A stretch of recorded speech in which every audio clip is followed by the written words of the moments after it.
Hello everyone and welcome to Redmen TV. Yes, the dream team are back. It's me and Errol in our brand new Watch-Along studio. Hope you're well. Mate, it's been a long summer. I feel like I haven't seen you for ages. How you doing? I know, it's been a minute, man. It has been a minute. A lot has happened, I can imagine.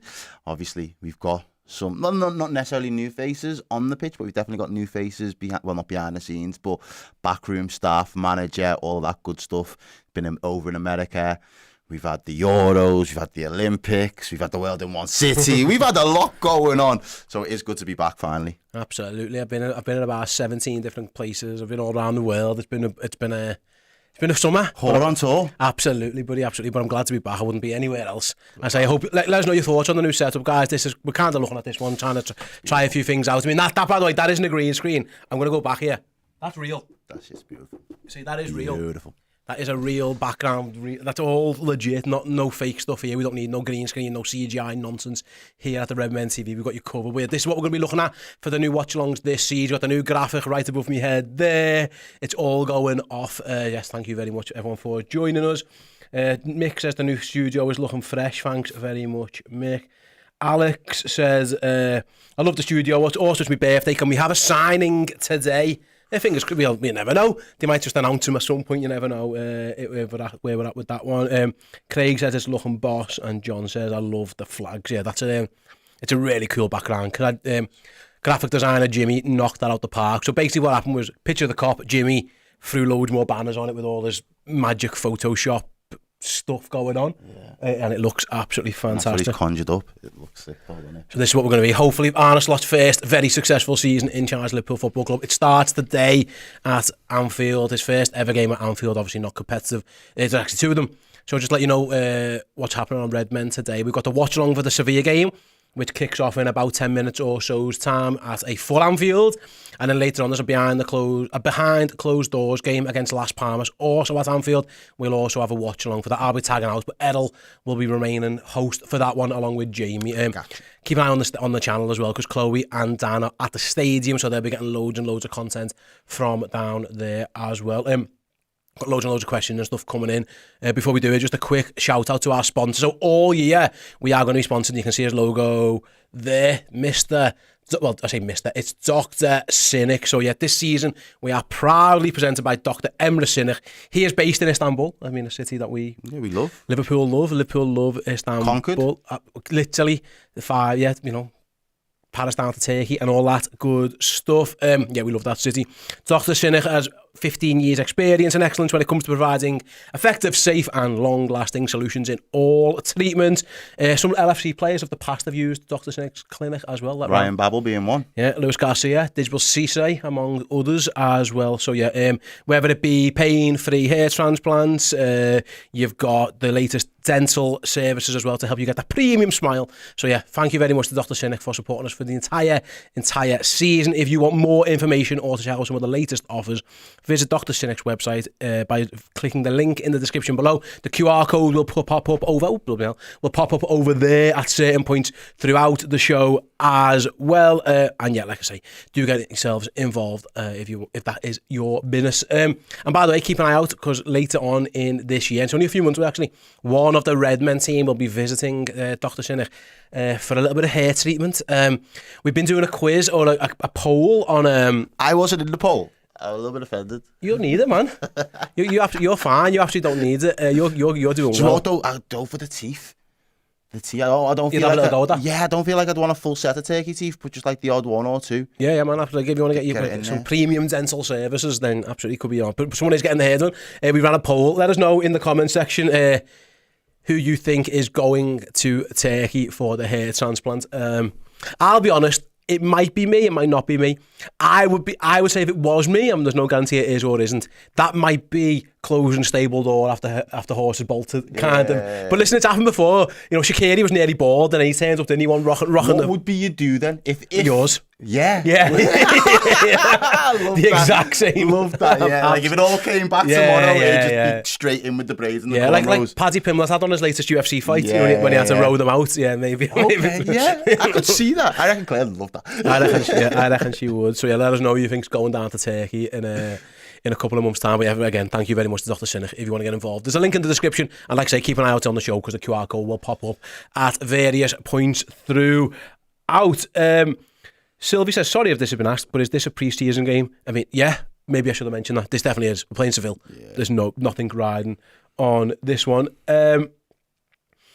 You look great, Steve says, Studio Neo. I can't imagine you with hair. You have a great shaped head. Thanks. I can't get hair, like I haven't shaved for like 3 days, and there's a little bit of egg in the nest going on here. There is. I'm all right here. It's this bit that it would be is the main issue. But don't they take like bits from there? Yeah. There's different ways of doing it, but that's one of the tech. So I could get it because in theory they could just take some of this. But again, it might be me, it might not be me. You can keep guessing who you guys think it is. Let's have a little look at Liverpool's teams. I don't know if you can read too much into it because I saw some reports settled today about the manager wants to split his squad across both games. However, I would much rather be in this team if I was a player because that looks very much like the team that could start against Ipswich next week. Yeah, that looks stacked. You could think. If you're in the team with Alisson, Van Dijk, Alexander-Arnold and Salah, there's a very good chance you're in the A-team, for lack of a better phrase. So we'll go through it, Liverpool's team for this game. Alisson Becker back in goal, first outing of the pre-season, as is the captain, Virgil van Dijk. We haven't seen him yet either in this pre-season. The same for Luis Diaz, we haven't seen him actually as well. But either way, do it in number order. So I'm going to guess it in team order. Alisson in goal, of course. At right back, you're looking at Trent Alexander-Arnold with Kostas Tsimikas at left back. Still no Andy Robertson. We'll see if he features later. I know he has been training. Centre-back pairing of Virgil van Dijk and Jarell Quansah. A midfield three, I guess, of Gravenberch, Szoboszlai and McAllister. We'll see which way that lines up in terms of who's playing as the number 6 and who's playing in one of those more advanced positions. You've got Luis Diaz on the left, Mo Salah on the right, and Diogo Jota up front. And then a very young bench. Pitaluga, Yaros, I'll say that, Joe Gomez is there as well. Stefan Bajcetic, Nalo, Morton, Blair, Stevenson and Trey Nyoni. First questions then, El, because I actually think there's a lot of questions we can take from that. Okay. Liverpool's graphic on TV on the LFC channel has put Gravenberch as the number 6. I just noticed that, we saw he did do a little bit of that in the game against Manchester United in pre-season. Obviously, we all know the Zubimendi stuff is continuing to roll on, but we don't know where we're at with that one yet. We're waiting for someone somewhere is going to make their mind up. So Ryan Gravenberch as a number 6 in this system. I get it, ball playing midfielder, but again, we have seen Alexis McAllister play there as well. But again, if Liverpool are right, Gravenberch, what are your thoughts on that one? It'll be interesting to see. I'll be honest when I say I haven't watched any of the pre-season games just because of the time difference and just catching bits on highlights on YouTube and on Twitter and stuff. And I've seen some of the fluid movements that we've done and some of the way that the play's kind of patterned out at times, and it's looked good. Obviously, it's all going to depend on, I think a lot of people have kind of highlighted so far, this is a lot more of a possession-based game from Liverpool going forward. They want to be on the ball as often as possible in terms of how they control games, kind of slow things down to a tempo that they can kind of live with, and then kill teams off with the pace and power that they've got in that attack and third. So it will be interesting. I think obviously with someone like Gravenberch, you've got someone who can drive on the ball, someone who is willing to obviously draw defenders or attackers into him on the press. He seems fairly press resistant on a good day, and then obviously someone that can then step up a couple yards into that midfield and start to make things happen. It wouldn't surprise me though. Obviously, you've kind of got a bit of a diagonal going across there from McAllister, him, and then Trent in terms of people that will freely operate in and around that space. And I think that'll be another key element of what Slot hopefully is trying to implement with the lads, is having that fluidity and everybody kind of being responsible and understanding more zones than necessarily position by player. If you're in this particular zone, you may have this responsibility for this phase, and so on and so forth. What do you make then, the last one before we go very quickly into the game, as the players emerge onto a very sunny Anfield? It's half 12. I think Liverpool picked half 12 because the game next week's half 12, which I think is quite clever. Quansah, centre-back, over Konate, over Gomez. I mean, maybe not less of a surprise, but I know Jarell's been around for the whole pre-season, but I've got the sense he's number 1 next to Van Dijk. Now, that's my guess, and Konate's got work to do to get back into it. I know Konate's had injury issues as well, but are you reading too much into that? Because I'll be honest, I am. I think it's him and Van Dijk to start. Well, I wouldn't be surprised if it was him and Van Dijk to start. I think it's, again, the ability to have somebody that's been there pretty much since the inception of Slot and someone understanding fully exactly what the instructions are and the expectation, and then maybe that being a little bit of a blueprint for the likes of a Konate to then kind of work back towards. I think that's probably a sensible thing, because obviously Konate struggled for fitness towards the back end of last season, and then didn't really feature for France either, even though obviously we know his skill set would put him up there in the Deschamps side. I think it's probably been down to fitness and a few injuries that have probably kept him out of the competitive tournaments over the summer, whereas now going into the league, I think Slot probably feels a little bit more reassurance and having someone there that's kind of lived and breathed his instructions for the last couple of weeks, and he's, you know, for all intents and purposes, really fit, and, you know, he's on it in terms of an athlete for a young centre-back. Think how many young centre-backs are littering the league at the moment. It really seems to be a bit of a change of the guard in that department across many top teams. So to have someone there is a bit of a prospect that you can kind of then steadily rely on. I know, you know, in the next year or two, you might start to slowly build a defence around someone like Quansah if he goes on to achieve the levels that you want. So it's good for him, as if to say, yeah, I've shown signs of early faith in you, but then it's also good for the likes of Konate, and not necessarily Gomez, but definitely Konate, to think, right, well, that's the benchmark now. The levels I need to get back to in terms of regular fitness, I need to be better than this lad here. And for him, as someone with Konate's personality, you know, his attributes, you'd think that he would want to force his way back into that starting 11 sooner rather than later. Absolutely right. And you'll have WATCHALONG rings out at Anfield for the first time in the Arne Slot era. The game will be kicking off in just over a minute's time, so we'll be back with our full entire watch-along after this quick break. See you in a couple of seconds. We interrupt this regularly scheduled broadcasting for a public service announcement. If you are a club legend at redmenplus.com, then every single month you have got the chance to win an incredible prize. And this month it is no more, no less than a signed Ian Rush shirt, 89.91, signed by the man, the legend himself, Mr. Ian Rush, the goal scoring machine, Goal Rush himself. You have to be in it to win it. Go over to redmenplus.com, sign up as a club legend, and you could win this incredible shirt. Back to your scheduled broadcasting.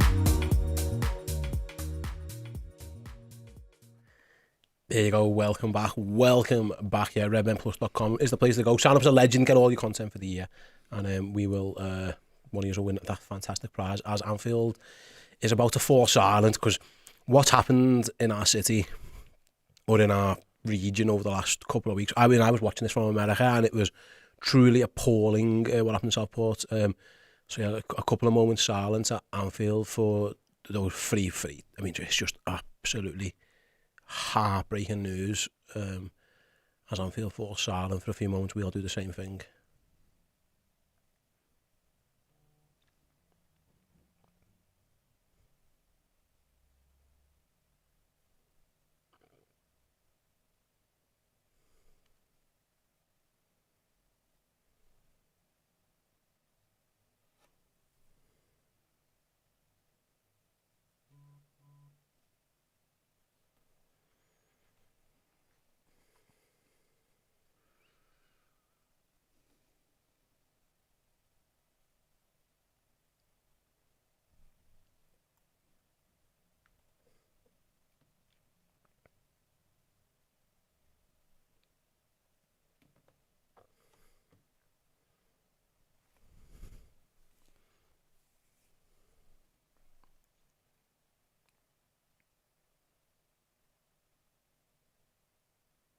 Just, yeah, I mean, thoughts and prayers and everything goes out to the families who are affected with the horrendous news. I mean, we're parents ourselves, mate. You can't even, you can't even begin to imagine what those families are going through. So nice of Liverpool. I know Everton did something very similar yesterday as well. So obviously Southport isn't technically in the city, but it's somewhere we all visit quite a lot, especially with the kids. I went to the air show with the baby. Yeah, we love going there. It's a little nice day out and stuff. Horrendous news.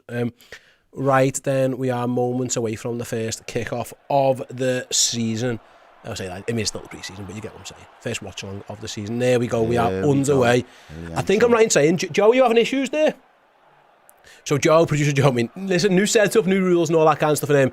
Joe actually can't see the match. So Joe, if you want to come in and fix what you need to fix, it's absolutely fine. Get yourself involved, because he's got no idea he can't see the game, which isn't ideal when you're trying to produce the show. Yeah, listen, this is why we do pre-season. The players do it to learn. We do it as well. We've got Yeah, teething problems. Man. New setup, he'll be fine. As Kostas Tsimikas is forced back to his own goal, gives it back to the first touch on the ball of Alisson Becker. And Liverpool are going to continue to try and play out from the back. That is obvious. That is one thing we've noticed all pre-season is Arne Slot wants his team to hold the ball at the back and get out. Pass. Yeah, Tsimikas trying to find Jota, but it didn't quite work. Liverpool are going to press with 5, which is interesting. Look at that. High up the pitch. Jota's going to go and try and get in on the goalie. And he is forced to kick it long. And to be fair, Trent's first defensive actions of the season. Successful. Yeah, put it in the stands. That'll do us. I think it's been interesting as well. I think from the arrival of Slot, it was very clearly it was always going to be very transitional, that initial period. But the way that everyone seems to have rallied and come together in a sense that they get it. You can tell. Get it. Yeah, they've bought into it in the most professional manners. I've seen managers down the line gone past. When players are just straight away, you're thinking, what's going on here? Do you know what I mean? There's a clear disharmony. They're not really liking some of the instructions. They're not really liking some of the training plans. Whereas everybody here, because I feel like having a bulk of the squad as young as they are, all seem to have an appetite to learn new styles and try and implement new things. So it'll be interesting. I think that's probably one of the, aside from the results, I think that's probably one of the more impressive things that I've noticed just from the bits and bobs that I've seen. It also shows he's probably, him and his coaches are very good at their job. Yeah. Because the players have got it straight away. Yeah. There's Mo Salah up against his full-back for the first time, crosses into the box. Low cross, gets the ball back though. Yeah, he was looking for Jota. He does all right though. Ball bundles its way back. Was that? It was Sabozlai, yeah. He loses out just on the edge of the box. And it goes all the way back to Quansep. Quansep gets his foot on the ball, plays it forward into Gravenberch. It looks like, oh nice, oh look, it looks like Gravenberch is a little bit deeper than everyone else so far, as McAllister wins it high now. Yeah, Liverpool really putting the press on, although Sevilla have played out of it, but it's very scrappy. Yeah, very congested. You can tell Liverpool are, yeah, that is one of the things Slot is clearly targeting, is that press. Switch. That was Suso, by the way, who played that switch, former Liverpool player. Out to the other wing. Trent's got his first defensive duty. 1v1. Cross gets past him a little bit too easy. The cross maybe shouldn't have come in there. Trent might have done a little bit better, but Liverpool have seemed to have dealt with it for the time being. It is Gravenberch there who did look. Oh, nice. Liverpool there we go, and Liverpool have snapped out of that one quite quick. That'd be such a good thing to revive back. There goes Salah into Diaz. It was Diaz. Oh, goal. He does well. Dario rushes out of his goal. Sorry, it was Nyland. Apologies, Dario's the fullback. Nyland rushed out and cleared just in time. But that I love wide player to wide. One's wide, one makes that inside out run. But that's what Mane and Salah used to do. That was the hallmark of our attack for so long. And I think it'd be good to kind of revive that quick break on teams and trying to be a lot more effective, because Liverpool broke on teams quite often last season, but the end result and the end product was lacking. Oh, Liverpool kind of give it away carelessly, but who's that on the... That was Jota, I think, trying to get his foot in. I mean, Sevilla aren't holding back either, to be fair. They're pressing high. It's a nice day for them. This will be a... Good test. Both teams. Two good teams, like I say. They're a good team. They've got some good players. And a team that we typically struggle with, no matter how good Liverpool have been down the years. Sevilla always seem to just nullify Liverpool sometimes, but pre-season, nothing really riding on it. Look at that, Errol. That's a back three now, isn't it? With Tsimikas tucks in. Where's Trent gone? I'm just trying to find... Is he wide or is he in midfield? Because that was definitely a back three with the ball. Yeah, Trent's wide. Any idea that Trent's going to be drifting in field so far isn't happening. It's McAllister dropping deeper. Do you want Trent chalk on your boots type style? He looks massive, Alexander-Arnold. He looks like he's gone again. Yeah, he has. Like, I'm trying to find him on the pitch and I realise it's that big stocky fella over there. Look at him. Yeah. Size of him, he's absolutely massive. That's it. No, he's not a boy anymore, mate. He's genuinely like... Yeah, he's a fella. Coming into his prime as a geezer. Yeah, he's a proper geezer, man. Everyone's saying the quality audio on LFC is terrible. Well, just mute it. Mute it and listen to us. What are we doing? Listen, I'm guessing it's John Bradley and the guys. They do a great job, but if they can't sort their audio out, then box us up. We'll sort you out. Just listen to me and Errol. You do the job that they can't. We got you. As Kwanzaa and Van Dijk first.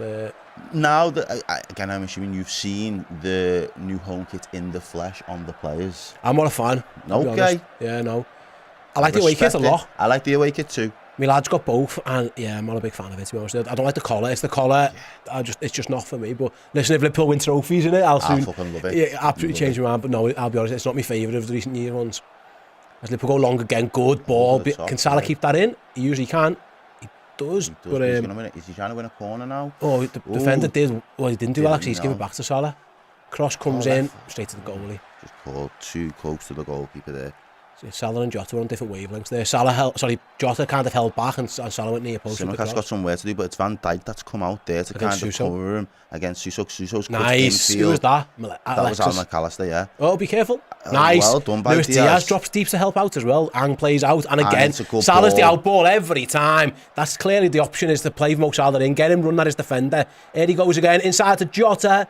It was a bit behind him, wasn't it? Jota wants a foul. He stayed down. And that's never good there. Fucking made out of cornflakes is this kid. Come on, lad. Jota stays down for now. We'll keep an eye on that one. 6 minutes in, it's the first challenge. You've got to be able to ride some of these challenges. I've seen some of the trainings that he was doing about like just riding challenges and shit like that. Like, ooh.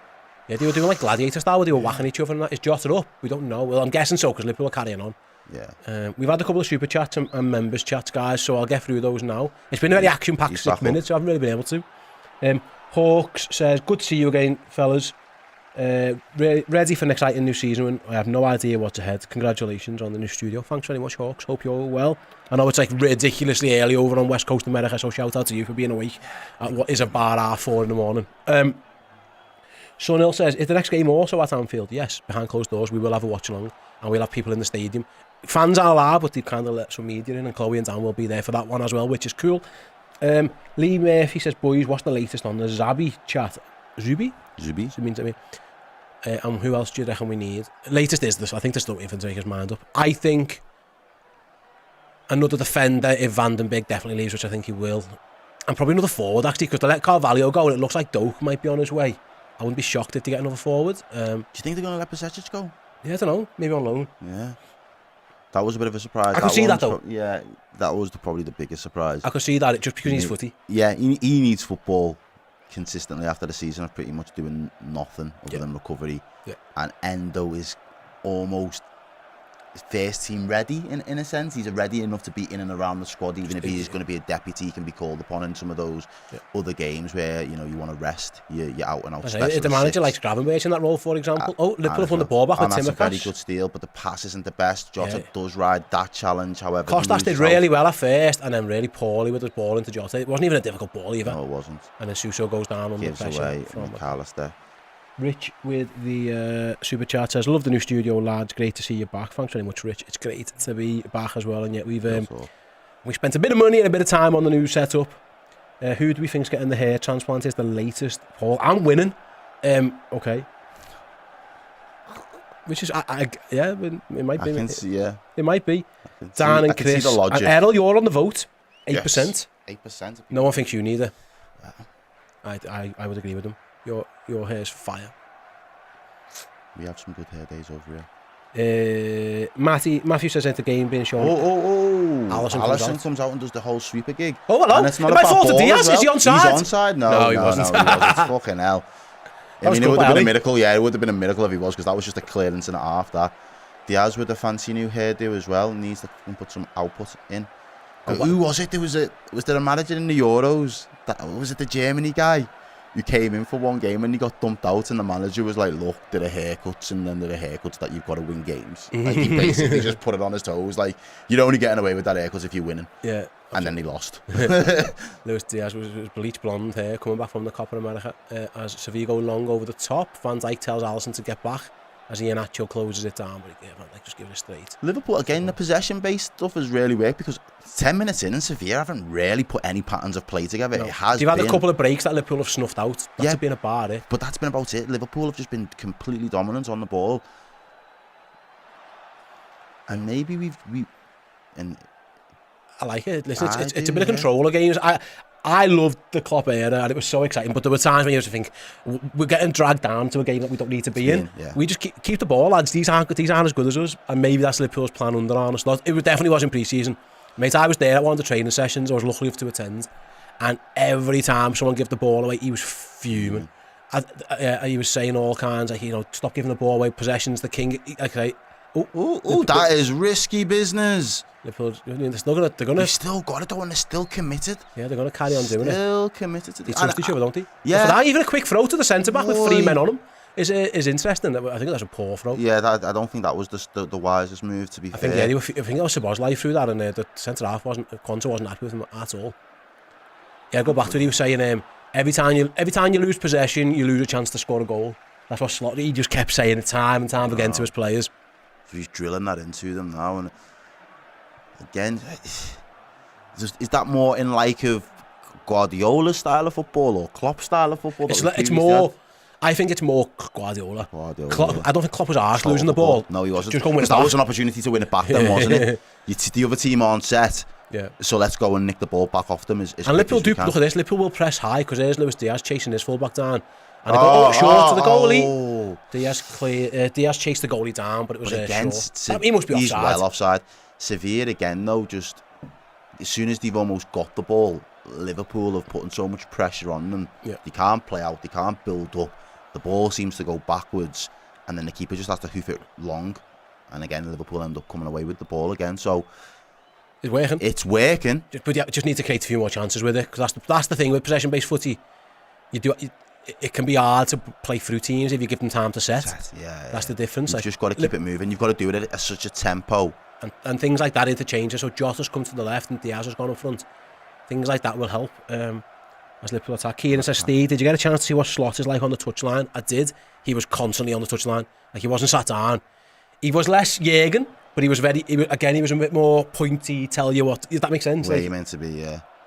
Lots of communication, I'm guessing, because he's trying to teach the players what he wants. But yeah, he was always up key every single time. Blue Leaf says, where's Darwin? He'll be playing it, I'm guessing, in the next game. Right, then the question that everybody really wants to know is at this... Come back to that, sorry mate, because there's Timmercast to the byline. Cross low isn't a great one, really, easily cleared. Yeah, wasn't a good doesn't beat the first one. Go on. Liverpool's transfer business so far, are you underwhelmed? Are you content? Are you they haven't done anything. Well, this is what I'm saying. So, like, from your perspective, I'm not shocked that they waited till after the tour. Okay. Because the manager wants to see what he had. Yeah. I don't think that's unreasonable to think about. Like, there'll be players there that he wants to know. He wants to have a little look at. So, for example, he's clearly had a look at Fabio Carvalho and thought, not for me. Yeah. And that's fine, like he's entitled to do that. Where he might have had a look at Gravenberch in the 6 and thought, oh, hello, I can do something with that. So I'm okay with it, but listen, if it gets to the end of the window, then no. Yeah. I think sometimes you've got to remember transfers are for like 5 years as Liverpool play off from the back with Alisson. It does really well, sells like, two of them. I the season starts next week. Well, I think they're looking at, Arne Slot's looking at being here more than a year. He's here for 5 years, whatever he wants, so I get it. But they do. I think that 6 is the obvious position. Oh, bad touch by Kwanzaa. Gives it away in Sevilla. Sevilla 1-on-1. He's missed it. Oh, he's ballooned it. What are you high doing? over the bar. That was a gift. It was on a plate. On a plate, young man. What are you playing? I mean, his name's a Dumbo, and that was a bit of a Dumbo move. Dumbo moment, yeah, man. And that was a Dumbo move from Gerald Kwanzaa. Just got. What was he doing? That's got nothing to do with playing out from the back. That's just being a bit dozy. And thankfully, Dumbo cleared the bar. 1-on-1 with Alisson Becker, and well, I don't like to say he shit his pants, but he kind of shit his pants. Yeah.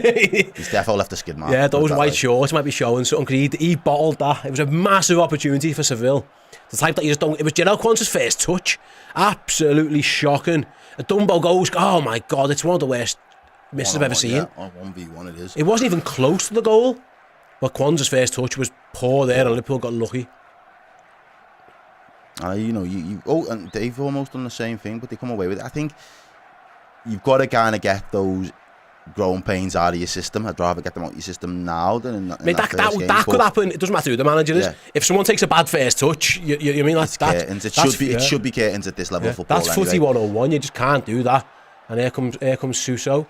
He's up against Van Dijk. And I think that might be the reason at the moment why someone like Gerald Kwanzaa is getting a looking over Canate. It's mad to say, mate. I think he's better on the ball. Well, that was poor. That's a very poor example. But in essence, if you're going to have a player in defence who you're going to rely on so often to build up from the back, play out from the back, and be comfortable under pressure when teams are pressing up high, you've got to have two very competent and comfortable ball playing centre halves. And Canate is probably the third best in that. I think Jarrell's probably better. I think Gomez is better. Obviously, Van Dijk's head and shoulders above both of them. I think Konate, that's one area where he'll be looking to vastly improve if he wants to 100%. hold down that position this season. Yeah, absolutely. Gravenberch as well, winning the ball back. No, sorry, I apologise. It was Trent. Trent jumped in front of me into midfield, won it back, but Sevilla just got back in time. But you are right. I think Quans is the best on the ball. I mean, that was a horrendous example of it. But I think that's one of the reasons I think he'll play. Yeah. I think Konate, I think you're right. I think he's the weakest of them all actually on the ball. He's not bad. No, he's not by any means. But in what we're trying to do, if we're going to try, not like revolutionise, but if we're going to try and change and play very disciplined in that particular style, your ability's got to come up 2 or 3% before we can comfortably say you're going to be that guy. For me, anyway, because we've seen it under Jurgen Klopp at times. He didn't make those lung-busting runs that a Matip would make, you know. Oh, that's a bit of a poor ball. No one really came to it. Soboslai wasn't happy with the receiver there. He was having a go at Trent, I think it was, or Gravenberch. Sevilla. A little bit congested there, near Suso. Played it long. Oh, just gets caught in Iliancho's feet. And then Liverpool again. I mean, you can see how teams will get very tired very quick if Liverpool are able to kind of keep up this pattern of play and this level of possession. And you can all easily understand why it works so well for City. I think what City have got is it's so fine-tuned that they can switch from kind of casually keeping hold of the ball and boring a team to death to spring into life and being ultra-clinical when it comes to attacking. Liverpool need to find that harmony and that balance, and it'll take time. I think it's going to take some getting used to. You know, especially when we're clamouring for certain players. We look like he's in a bit of discomfort there, the Seville player. Sevilla full-back. I think he just clashed with Diaz. Arne Slot there on the touchline. But yeah, I think it will take a little bit of time. Of course it will. Like anyone who just thinks he's going to rock up in day one and just work, it's not going to happen. It's obviously going to be teething problems. He's going to sign the players he wants to sign as well. At some point, you'd think it's not going to be overnight. But what you can that little suggestion there from Slot is almost that what you were saying before. Wingers. From wingers, the outer in runs. What Liverpool have got, Errol, is that they've got really good players. So it makes it easier when you, like, with all due respect to Jurgen, when he first took over, that's shite. Some of the players weren't good enough to do what he wanted. I don't think there's many players in this team who aren't capable. Yeah. It looks like he's decided Endo might not be, for example, in that role, which is fine because he's a different type of number 6 role. But for the most part, he has got the players available to him to do what he wants, I would guess. And I think he'll be flexible when he knows that the games he has to play the likes of an Endo in there. I think the expectation might be to... Good turn by Gravenberch, sorry, we'll come back to that. He's ran into trouble, fouled. Yeah, I think the expectation might be then, like, double pivot it a little bit, try and get Trent inverted a little bit more, have a little bit someone else there to support and complement. I never think it's never always a bad option to have someone on who can just run around and tackle people. No. In certain games. No, definitely not. Which is for courses. Yeah. So I think that's what I mean. I think I hope that he has that level of flexibility in him. Because, you've seen other managers in other clubs down the years where they are just very rigid and it's like, this is how you got to play. And they're then putting, square holes in round pegs, or so to speak. Whereas I think, as you said, this squad has got an abundance of talent with an abundance of skill sets that you can really mix and match. I love some of the set piece routines. Yeah, there's one now. Might get one now with Trent's free kick. If Liverpool worked on something special, let's find out. Alexander Arnold into the box, headed clear by Seville, and again it's going to come back to Liverpool though. Back to Trent. He finds McAllister, and while Liverpool are going to try and build up again, they're going to go backwards. With Alexander Arnold on the halfway line, freedom to pick out whoever he wants. He's got a wide ball on, looks over there, perfect, pinpoint. There's Mo Salah, running at his defender again, into the box. Salah, oh, good defender at the near post. Jota was lurking. And it'll be good to see Salah running at defenders. It's been a while, hasn't it? It feels like an age since he's actually committed defenders and said, go ahead then, I'll either use me pace or I'm just going to beat you in terms of a little bit of skill, a little something depth. And Here he goes again. He's definitely, they're looking for Salah wide every time when they can find it. Here's Alexander Arnold, dinked into the box, looking for Diaz, headed clear. Costas will recover it. Can you get a good ball in Costas? No, defended well. Corner. I always think now, from what I've seen this in pre-season, I've been at all 3 games, I've noticed it in training, there is definitely an emphasis of getting Salah the ball early and getting him running at that defender, which is something we didn't see much of last year. He reeled that back. I don't know whether it was an instructional thing or it was just him trying to conserve energy and getting the most out of his body for the season. I don't quite know why, but it just didn't seem to be that natural. If you give him the ball early, he's going to run at the defender and commit him. He's and definitely make the doing it look this season, mate. But yeah, he's so far, even in this game, he's done it about 4 or 5 times so far. Nothing's really came off yet, but the intention is very, very clear. Right then, corner for Liverpool in a comes. Corner Comes in, swinger, in goalie swing punches. towards the goalkeeper, put him under a little bit of pressure. It looks It's a like good ball by Trent, wasn't it it? was very good ball, first dangerous. corner. Jota's Gonna playing get another where chance. he's asking. Good ball again. Headed clear by Sevilla again. Actually, they've done well to win that. Don't Yeah. foul it. It's a poor foul. That. Yeah, Tsimikas gives away. And a bit of a needless foul there. I mean, there's you can press, but why would you overcommit there when the player's got nobody to pop the Back ball to off goal, to? no Back one to to goal. go, He's yeah. got nowhere to go. You just need to stand your ground and just make sure you don't do nothing stupid. But easier said than done. It was a good goalkeeper actually. Really good ball by Alexander Arnold, right onto the goalie's back post. Robbie, you know, never walk alone. Says, Steve, so how long does a player need to make up his mind before moving to a club? Does he need a 50-50, ask a friend, or ask the audience? Can you please tell me? Don't know, mate, ask him. Like, everyone's different. I don't know. Who knows? You can take months. I don't know. Am I right in saying that that's his... Sevilla just about get away with that one. They nearly give it to Luis Diaz on their own box, but thankfully for them, they got out. Unlucky for Liverpool. And now Sevilla have played out wide. Can they keep it in? They have. Got a little bit lucky, but Liverpool quick to get numbers back. That was always Suso's problem, by the way, because he's just done it again there. He's never had the pace to burst away from players. Like, he's technically brilliant. Oh, that's a brilliant What a ball out to Salah. Ball. Can Salah get it under control? The defender's done well. Really well. Brilliant ball. Was that Gravenberch as well? That just pinged it over to him? I think it was. It was... It was a raking ball, but it absolutely... Pedrosa did well.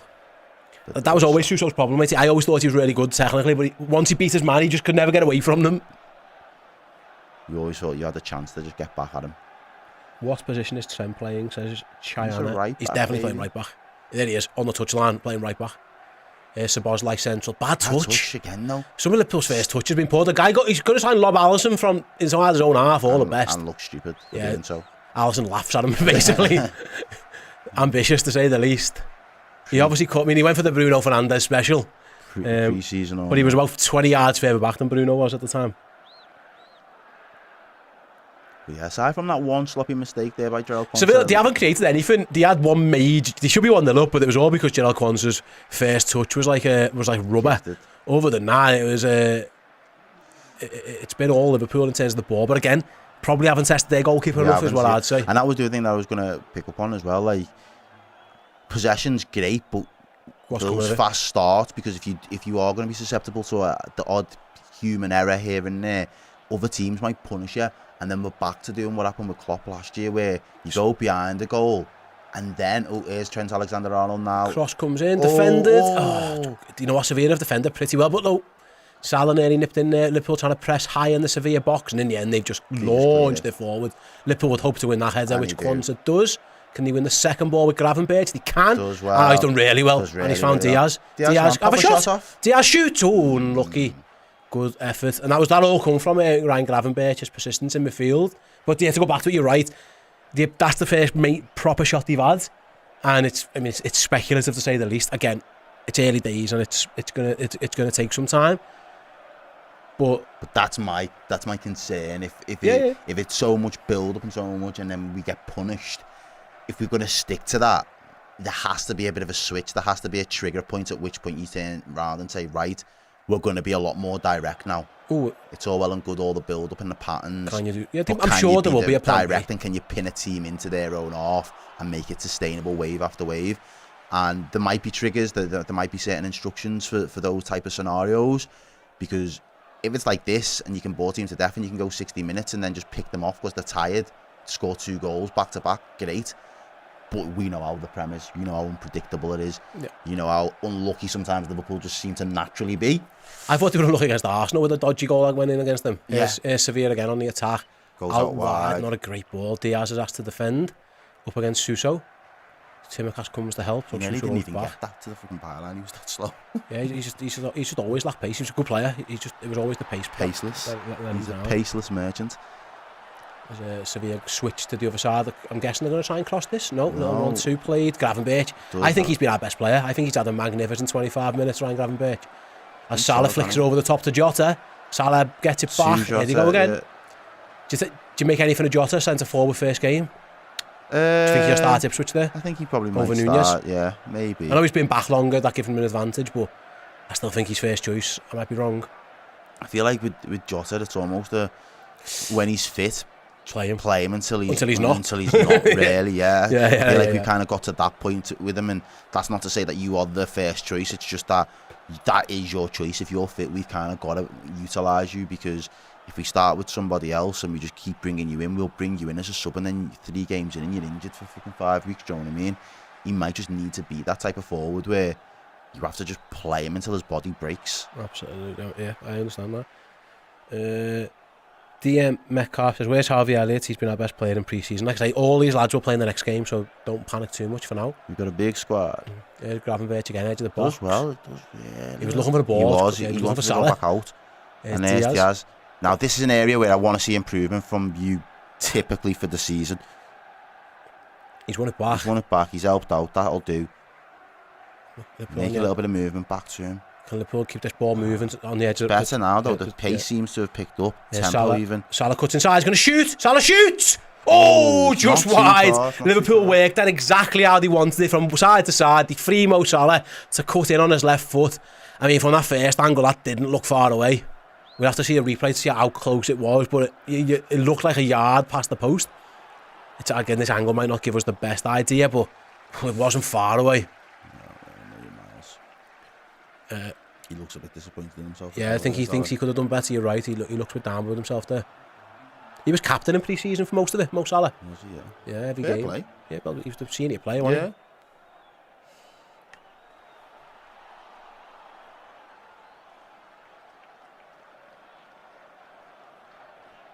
he? Yeah, Tom says Gravenberch looks so sharp. He's quick with everything. I think he has a really strong 20-odd minutes, and he is playing in that number 6 role at the moment. McAllister's kind of with him at times, like almost like a double. He kind of drops in, which is ironic because the manager shouted at Chris when Chris said he plays 4-2-3-1. But this is very much like a 4-2. I'll be honest, I might be wrong, but it looks very 4-2-3-1 at times. Yeah. He disagreed. Pajak got it. Pajak got slotted. But that looks 4-2. Look at that, there's 2 and then a 1. It looks like it, but I don't know. He knows more than I'll ever know about footy.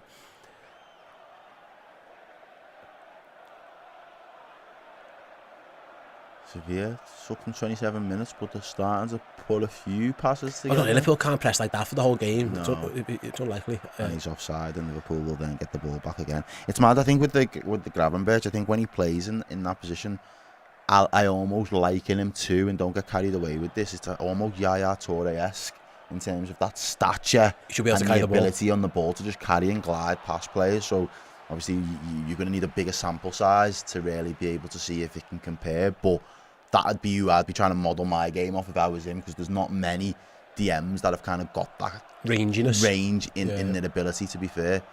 Yes, Trent, right back again. That's where he's going to be playing, I think. Yaya didn't really have to use his body in terms he was so good in he was just so but he was just so good on the ball, and his intelligence and time and things. He didn't really have to throw his body in and do loads of last-ditch tackles or anything like that. He was just clever and like 2 seconds ahead of anybody going the other way. So I think, as I say, for Gravenberch, he may have a similar set of skills, and it'd be interesting to see if he could really tap into them. Diaz battling, he's doing well as well. Surely fouled. That's a foul, that. Come on, mate. That's got to be a foul. Bam. He threw him on the floor. Yes, give that, Annie. Well, what would be a realistic target for someone like Diaz this season, Steve? And let me know in the chat. Again, mate, like I say, I think I don't think his goal return last year was that bad all told. He did score enough, but probably he just missed the big ones. That's what time remembers. But it's hard. I always think Liverpool's wide forward should be looking at like 15 goals all counts. Yeah, at least. Ideally. And Salah should get more. Salah will always get more than that because he's more Salah. I think that's fair, to be honest. Here's Costas. I do think that's fair. Free kick comes in. Timocas, good ball. That's a very good ball. Headed clear by Seville. Can Liverpool win the second one? Szoboszlai gets a nod on it. It's going to come back in. Alexander-Arnold to Jota on the volley. Oh, what a finish that is. What a goal by Diogo Jota. We've hardly seen much of him, but what a ball by Trent. And first time, left-footed volley. Outstanding finish from Diogo Jota. When he's fit, you've got to play the kid. That's an outrageous goal, that. Because Jota's a slotter, baby. What a ball by Trent and what a finish by Jota. And if that's a sign of things to come, Liverpool will be absolutely delighted. We're going to go for a water break just as that goal goes in as well because it's very warm. When he hit the replay. Look at this. So Costas' ball is a really good one. It is. It's headed clear. Good defending by Seville. I think Szoboszlai nods it wide to Salah. He goes back to Trent. First time. Jota, oh, what a volley that is. That's outrageous. It's so good. I mean, I don't even... Look what he does. It almost controls it. On the way down, on the way his foot comes back across, he doesn't flash at it. He leans back and then just decides, I'm going to take a little off this. And just... That's outrageous from Diogo Jota. I mean, if it was in the Premier League, you'd probably drawn a line to VAR. None of that business in a friendly game. But, goal, man. I mean, I believe Liverpool's best striker, from Liverpool's most creative player. It's a good sign. And it's like I say, Liverpool haven't created too much, but they've got class players. And I've said this before, when you've got class players, it certainly helps. And that was a great... I mean, Trent picks him out. It couldn't have been a better ball. But the finish is a joke. I mean... Top draw. Side of the top draw. He could have took a touch, but he's thought, fuck it, I don't need to. I'm Jota. Yeah. Absolutely rifled it in. That's some goal, that. And that is why he is our best natural finisher. There isn't the... Tom said that was his weak foot too. I'm not even sure it is. Like, he is so two-footed. Some of his best goals have come with his left foot. Like, he's outrageous how good he is. He's got that one against Tottenham with his left as well. Yeah. Look at that. That's so good. And he knows it as well, though. He's just like, yeah, there you go. That'll do me. Just one finger up. Just says hello to the crowd. Don't forget me. In all this business about everything that's going on, don't forget about me. Yeah, he's some playing him. Love to see it. What a finish. He is so good.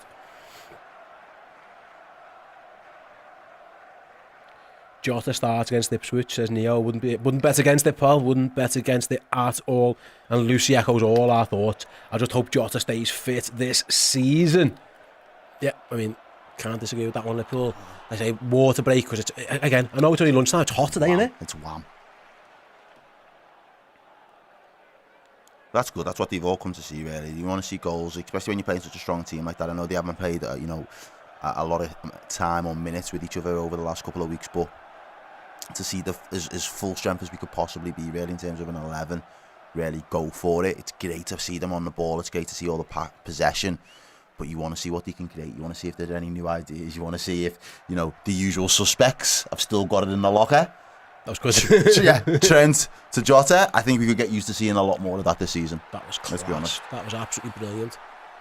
And we're back underway after the water break then. Such a clinical finisher. What I would say, though, we were talking about formation before. Like, Szoboszlai is so high up the pitch, it's almost forward in attack. Yeah. Especially when we try and press up. Like, he does go. That's what I was saying before. It does look 4-2-4 without the ball almost. Maybe that's why the manager wasn't happy with Chris, but...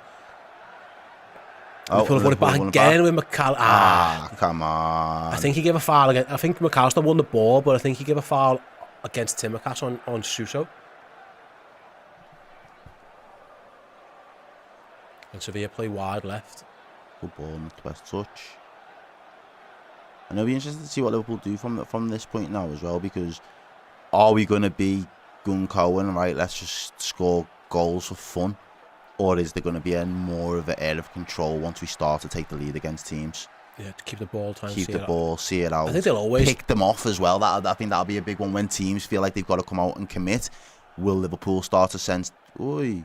Sevilla in the Liverpool box, bouncing around. Liverpool's done well. Pinball, they do like that. And they've got it clear out for a throw. And again, it's been a bit scrambly at times, but they've just about defended it well enough. Again, the only real chance Sevilla had was an absolute stinker from Gerald Kwanzaa with a bad first touch. Thankfully, I Dumbo did over the bar.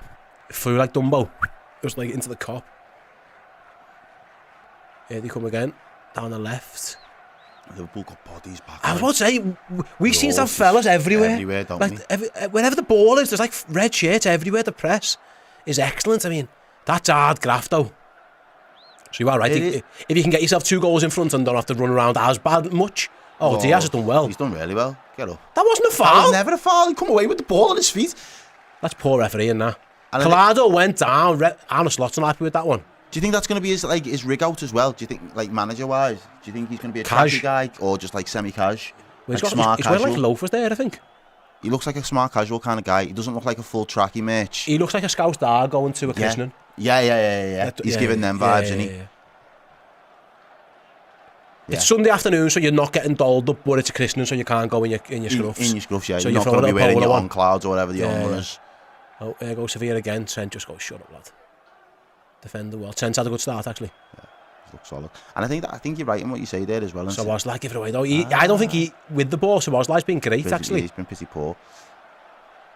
But as you say, if we're able to do that, like you said, we can't press for 90 minutes. I think when Liverpool have the ball for that long, I think they've got the energy when they then need to press. So there'll be moments of the games or phases of the games where the other team might start to pick up in terms of their possession, but Liverpool will always be able to cover the ground and have bodies there because, for all intents and purposes, they've conserved as much energy up until those moments as possible by keeping hold of the ball themselves. So it's what we're going to do when we do go ahead. Do we let teams get back into it and then pick them off? I think for me that'd be the sensible option. It's just whether Liverpool can really manage it. Yeah, Sevilla's corner. First corner of the got game. Ahead to it, but easy wide in the end. Got a question here from Jackson. The new studio's boss, what happened to the good chairs? Oh, the Liverpool chairs, well, one broke. It kept sinking. My fat ass kept just sinking. Every time the goal. So whether it was Errol, it was Neil Jones, whoever was on the left hand side, he just kept it broke. It's basically it kept like sinking to the floor. In the end, we were like stacking it up. The suspension just went in it. Me and Chris went Liverpool playing out from their own goal line. So dangerous. We are going to have we're going to have kittens about that, and they're going to give a stupid goal away once. But more often than not, it will work. But it will give you kittens when your goalies. I said we're going to give a stupid goal away at least once. It is. I just hope it's on the edge of your seat settings, though. I don't know if I can handle it. I just don't know. I just don't want it to be on Old Trafford where you just give them a stupid one. Well, Liverpool are going to play off from the back. They're asking them to do it. In those pressure cookers, though, that's where you've got to be careful. Like, concentration is a must. Again, David says, where's Robbo and Konate? You think they'd be playing, giving the league stats? Just let you know, for those who don't know, there's another game at 5:30. There will be a watch-along for it as well. It is at Anfield. So anyone who's not in this 11 or in this squad will be in that game if they're fit. Now, Robertson's been an injury doubt, so we'll find out for him. But the likes of Konate and Elliott and Nunez, I'm guessing they'll all be involved in that. As Sevilla come on the attack again, and Virgil van Dijk is the best in the world at that. Mops it up. That, for all his... Szoboszlai again. Good ball up. For all his strengths. Playing free. Liverpool. Oh, it's a bad ball. But he's done Salah, he's got it. It's Salah. Pass that. Plays it inside. What are you doing? The goalie did just about enough. It was a poor ball from Diaz. Salah goes around the keeper-ish, but he just can't find Jota. That was a poor ball by Diaz. It didn't need to be that far ahead. Salah has to sprint. By the time he gets there, he's wide. He is trying to find Jota, to be fair. He is trying to find him, but like... 24, the defender, Nianzou, does well. If Salah can just think that round, he might just get taken out by the goalie for a pen. At that point, because of the way he's been taken wide, he'd have been better just shooting. Yeah, it was poor. I actually think it was poor from Diaz. It wasn't a tough baller. He's lay it into his path. 10 yards out of the box, and he would have been sound. He'd have had all the time in the world to make Liverpool with one of these funky set-piece routines of people going everywhere, right on the goalie, who does well, actually punches it clear. Can Liverpool win it back on the edge of the box? No. They've got some defending to do. Yeah, brilliant. Well. Was that Szoboszlai this time? Yeah, Szoboszlai does really well that time to win the ball back. Snarky says Mo's been poor. I disagree with that. I think he's been good. I don't think he did a lot wrong there. No, I don't think he did too much wrong there either. But the ball from Diaz wasn't great.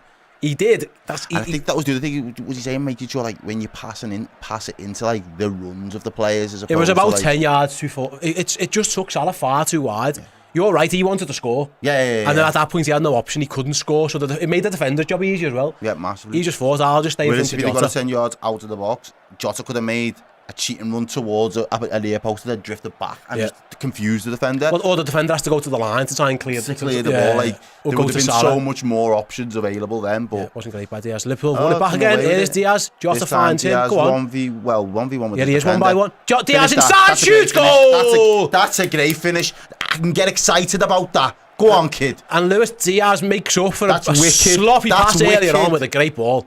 I mean, there might have been some touch of handball in the mix. I don't know.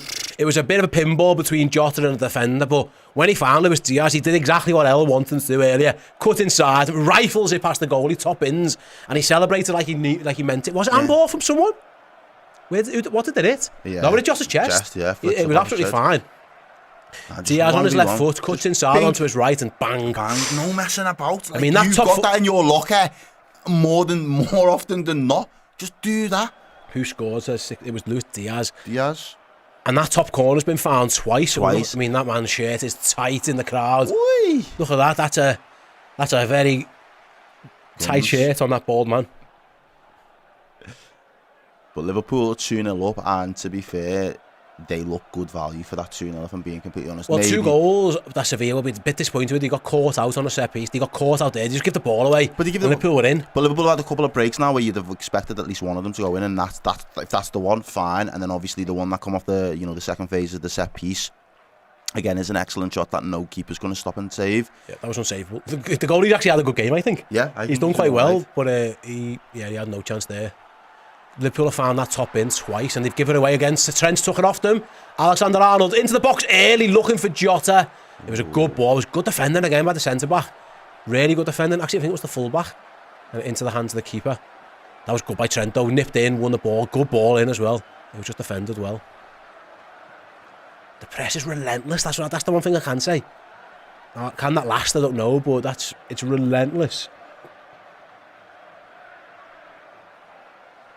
Here comes Sevilla down the left, Liverpool's right. He's done well. Actually, found the full-back crosses in. Van Dijk again. Winning everything that goes into that box. Someone's gone down there for Liverpool. We'll keep an eye on that one. As the ball comes back in again, Van Dijk again heads it clear. And Diaz is just taken out. Gee, referee. That's silly, that. That's a wipeout. I think he smashed him. Almost, was that an arm in the face? He does. That isn't a pre-season type of tackle, that. He does fully body. I don't think Liverpool are quite happy with that one. Jota's not happy with it. I mean, Diaz got taken out there. He flicked it over the guy's head, and the guy was like, nah, man. Forearm smash. Couldn't match him for pace. Decides to just absolutely be cynical and just whack him. Can't match him for pace. That's naughty, that is pretty naughty, that, to be honest. And it's Dario. He leans across and elbows him with dangerous, that. Luis Diaz is nappy, rightly so. The guy apologises, but it was... Was it Trent? It looks like he's hobbling. I think he's fine. He had a little bit of a limp before Alexander. And he just gave the thumbs up to the bench, so maybe it was just a little kick or something.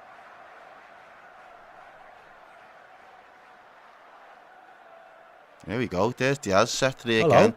Unleashed. There's Diaz against his man. Same deal. Gets off the floor. Oh, he's got Jota to his left. No, goes inside. Poor ball. Poor option. Really was. He was looking for McAllister's run. He should just give it to Jota. Casual, but Liverpool win the ball back again. Trent looking for Salah. He'll do well to keep that in. Nah, he won't. That ball from Diaz had to go to Jota down. He tried to use Jota as the decoy. He didn't need to be the decoy. Just give him the ball. Trent looks all right, I guess. I mean, it was a great pass, so I think he's okay.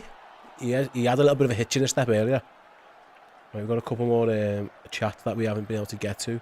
That's Dario. We had a chat from Veronica for a $5, but there was no message on it, but just thank you very much, Veronica. We'll appreciate that one. Easy Ollie.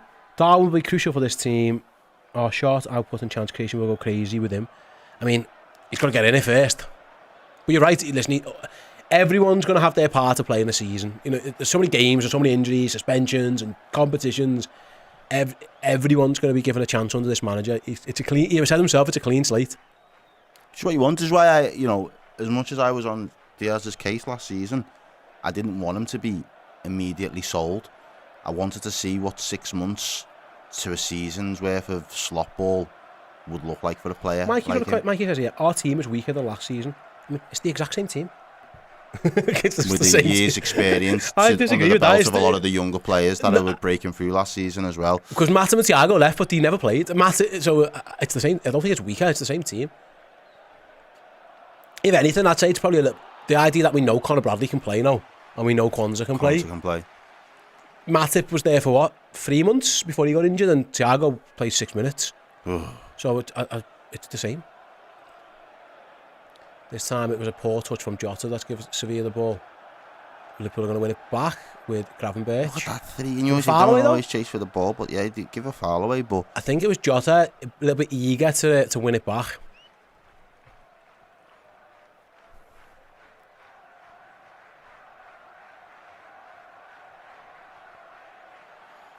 Yeah, Liverpool 2-0 as we approach half-time. There will be a little bit of other time because they did have a water break after the goal from Jota. Sevilla have a dangerous free kick here. Liverpool have to defend. Interesting to see what Liverpool's defensive strategy will be from set plays. Interesting, they've got Jota in between the two centre-backs. See that?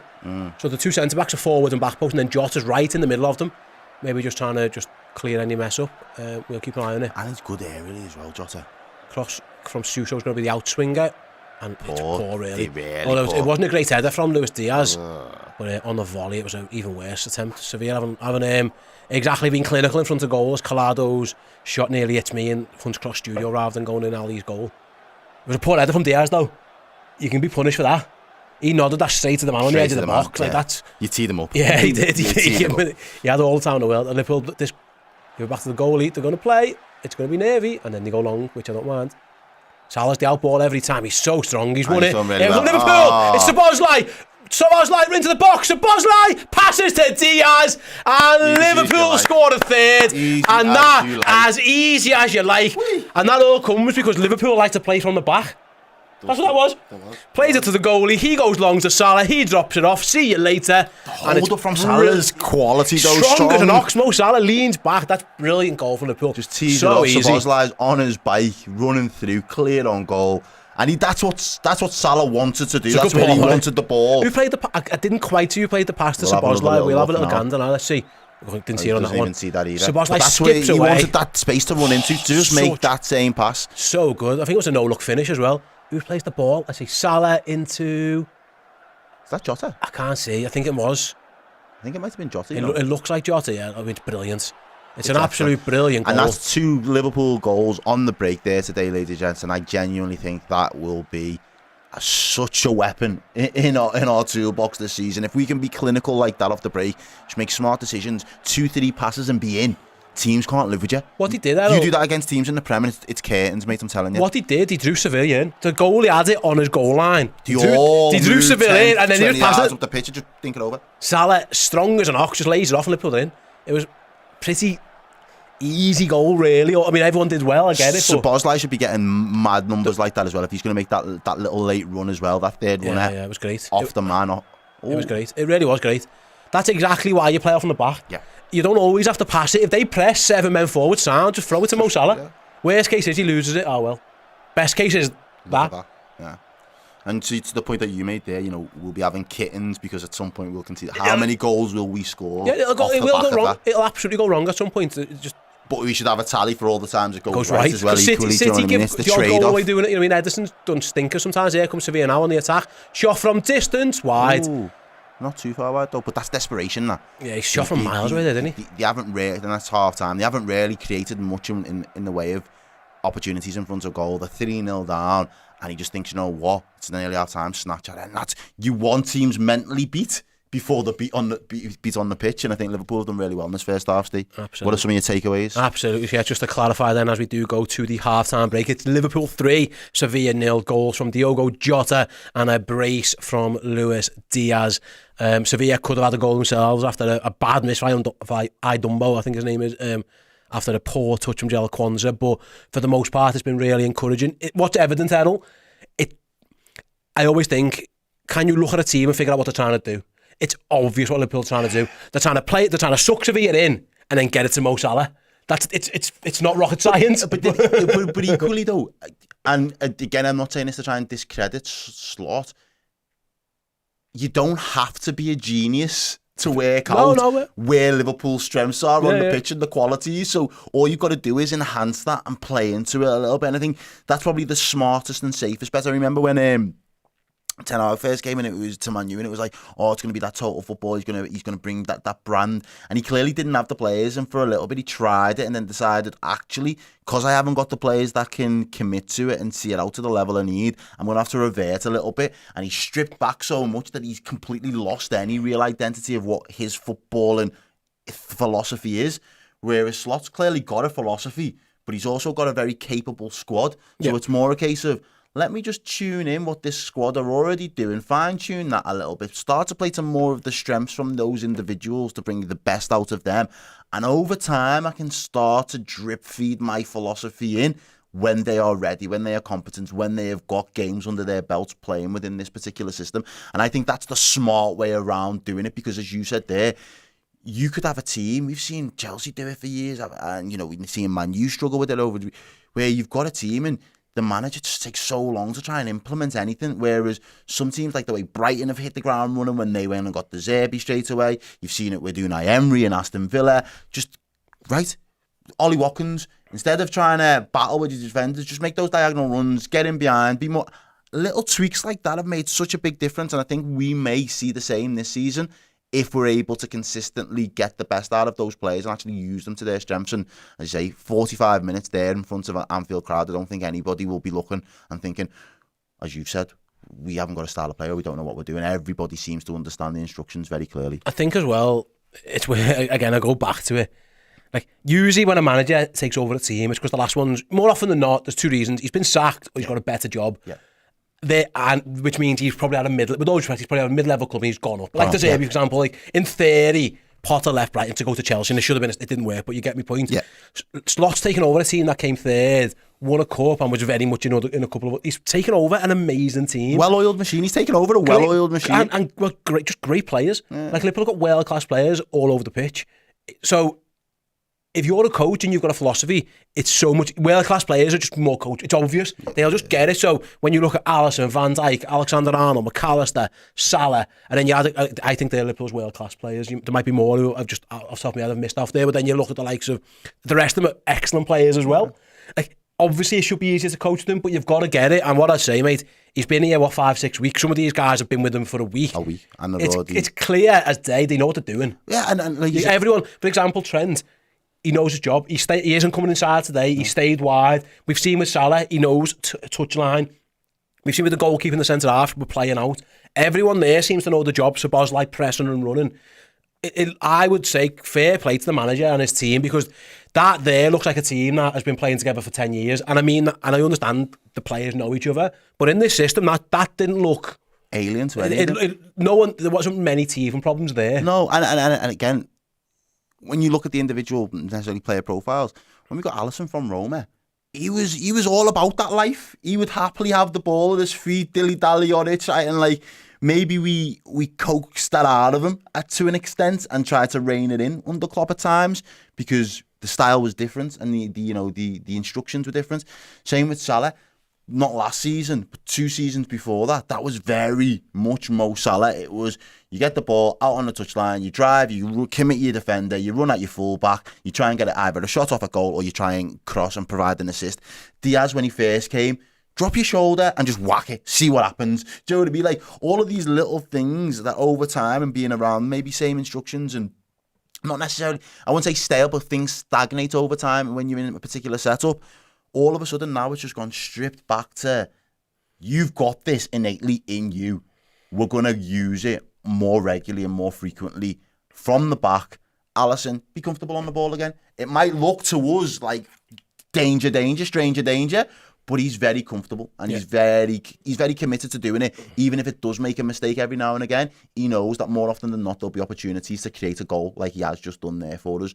And I think the same can be said with Salah. I think naturally as a player, when you've got someone that's going to just hone in on what your strengths are and ask you to absolutely just deliver on your strengths 80% of the time and do the teamwork bits 20% of the time, and every little cog within that system will complement each other, I think they will be happier players for it because they will feel like they're naturally just doing what they're instinctively they've done throughout their careers up until this point. I think we saw Curtis Jones say, didn't we, as we recap the goals, just to clarify it for those who were just joining us maybe.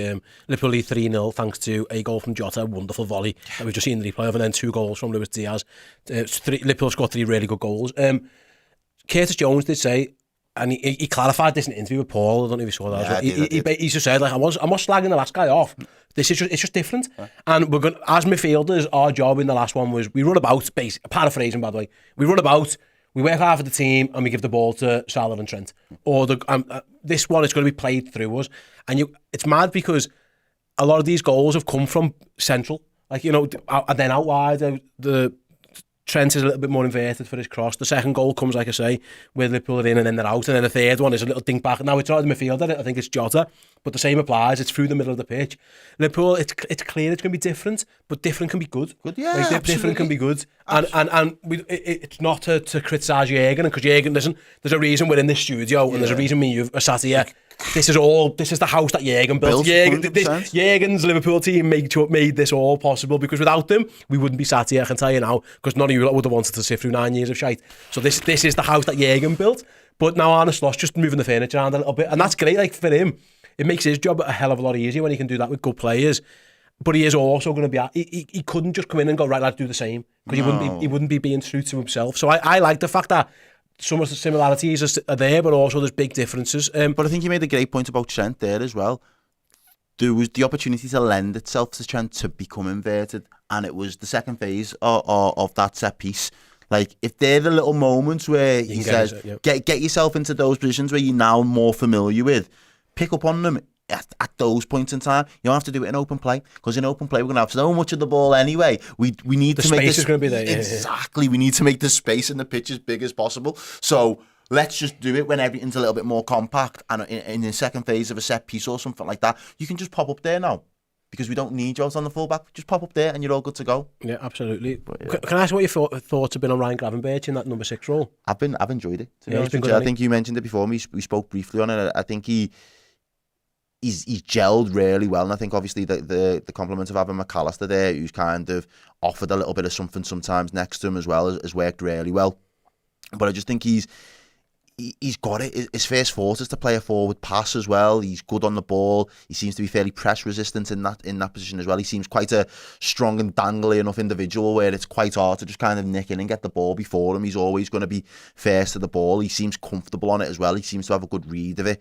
And I don't really think he's put a foot wrong in the first 45 minutes. I think he'll be very happy with his performance. I think Slot will be happy with it as well. That's an unbelievable finish, that, by the way. It's disgusting. From Jota? Yeah. Yeah, it was disgustingly good. He's got it in his locker. If Jota can stay fit, we know that he's more than capable of scoring goals. He always has done. I don't think anyone's ever doubted Diogo Jota in terms of ability. It's been more about his fitness record has been what's kind of let him down at the moment. I'm going to see if I'm just checking. Yeah, I will. I don't know if you can bring this up on the screen, Joe. I'm not sure how well it'll translate, but if you can have a little look for me, just see how it looks. There we go. Some who scored stats from score stats from the game so far. Liverpool, for what it's worth, are the green team on these stats. 5 shots, 1 big chance, which goes to show Liverpool scoring goals that maybe aren't the biggest. They've dominated the ball in terms of possession, 60-40, and I actually think it's felt more than that at times really as well. Interestingly, Liverpool have 12 tackles to 8, and I've noticed that as well. Liverpool have won the ball back a lot, Errol. Liverpool have won the ball back a lot, and that's been key to it. 330 passes to Sevilla's 223 as well. It has been I don't think the scoreline flatters Liverpool. I think Liverpool have been good for this lead, because they've created chances. They have kept the back door closed, other than, like I say, one mistake from Jella Kwanzaa. So I think we can say that they have deserved this lead as well. I think they've been good value for money for it, and as I say, my not necessarily concern, but one of the things that I deem to be something that we needed to address was, how do we go from keeping the ball as often as we do? Yeah, it was Jota who set that, who set Szoboszlai on his way. How do we keep the ball so often as we do, and then switch? And to me, the second and third goal are the key examples of that. Once we've got that lead, allow a team to just draw them out, and let's just spring on them. When they're already out and they're not set, they didn't have a back line for 2 of their goals that we scored. There was no back line, because Liverpool had completely taken them out of the game by giving them that false sense of security. And I think it won't always work like that. I think in the Prem, the teams will be a lot more low block, so it'll be a lot more difficult to, even when they do go behind, they'll feel if we can stay 1-0 in the game, we might still be able to create a chance as long as we stay compact. And I get that. That's the Premier League. You've kind of got to respect it. But in terms of these type of games, open games, continental games, that, to me, I could see us doing, because we used to be the Red Arrows. We got the nickname. We had the front three. He was lethal on the break and on the counter, and we almost lost our way. We knew that's what we wanted to do last season, still to an extent, but we didn't execute it to the level that we'd become used to. And I think if we can slowly start to bring that back into our game, I think Liverpool will be fine, especially when you're talking about game management. The best way to manage a game when you're 1-0 is go and get another fucking 2 goals, and and you're cruising in it. So, in theory, that to me is the way that I would expect to see Liverpool become a lot more dynamic when we've already got so much control in a game and teams are trying to find a way back in. as soon as they're looking to find a way back in, we just need to find a way to take them out. Absolutely right then. Just a couple of minutes to go until the start of the second half. So yeah, we're going to take a quick break and we'll be back with the second half of Liverpool's pre-season friendly against Sevilla in a couple of moments. See you in a sec.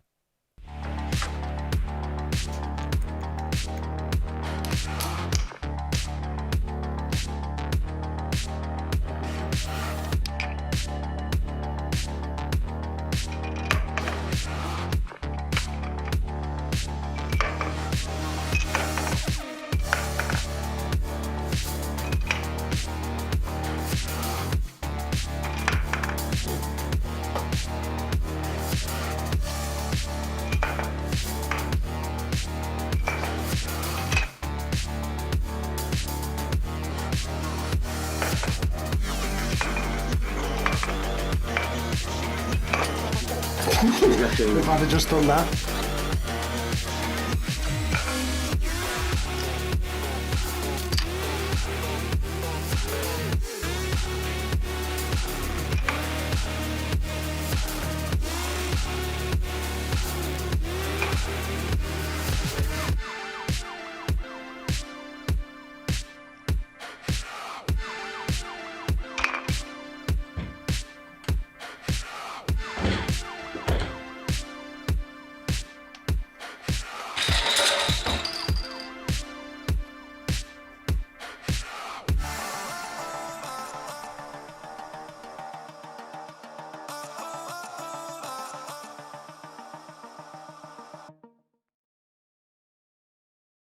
We interrupt this regularly scheduled broadcasting for a public service announcement. If you are a club legend at redmenplus.com, then every single month you have got the chance to win an incredible prize. And this month it is no more, no less than a signed Ian Rush shirt, 89.91, signed by the man, the legend himself, Mr. Ian Rush, the goal scoring machine, Goal Rush himself. You have to be in it to win it. Go over to redmenplus.com, sign up as a club legend, and you could win this incredible shirt.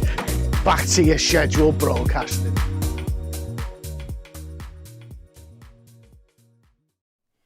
Welcome back.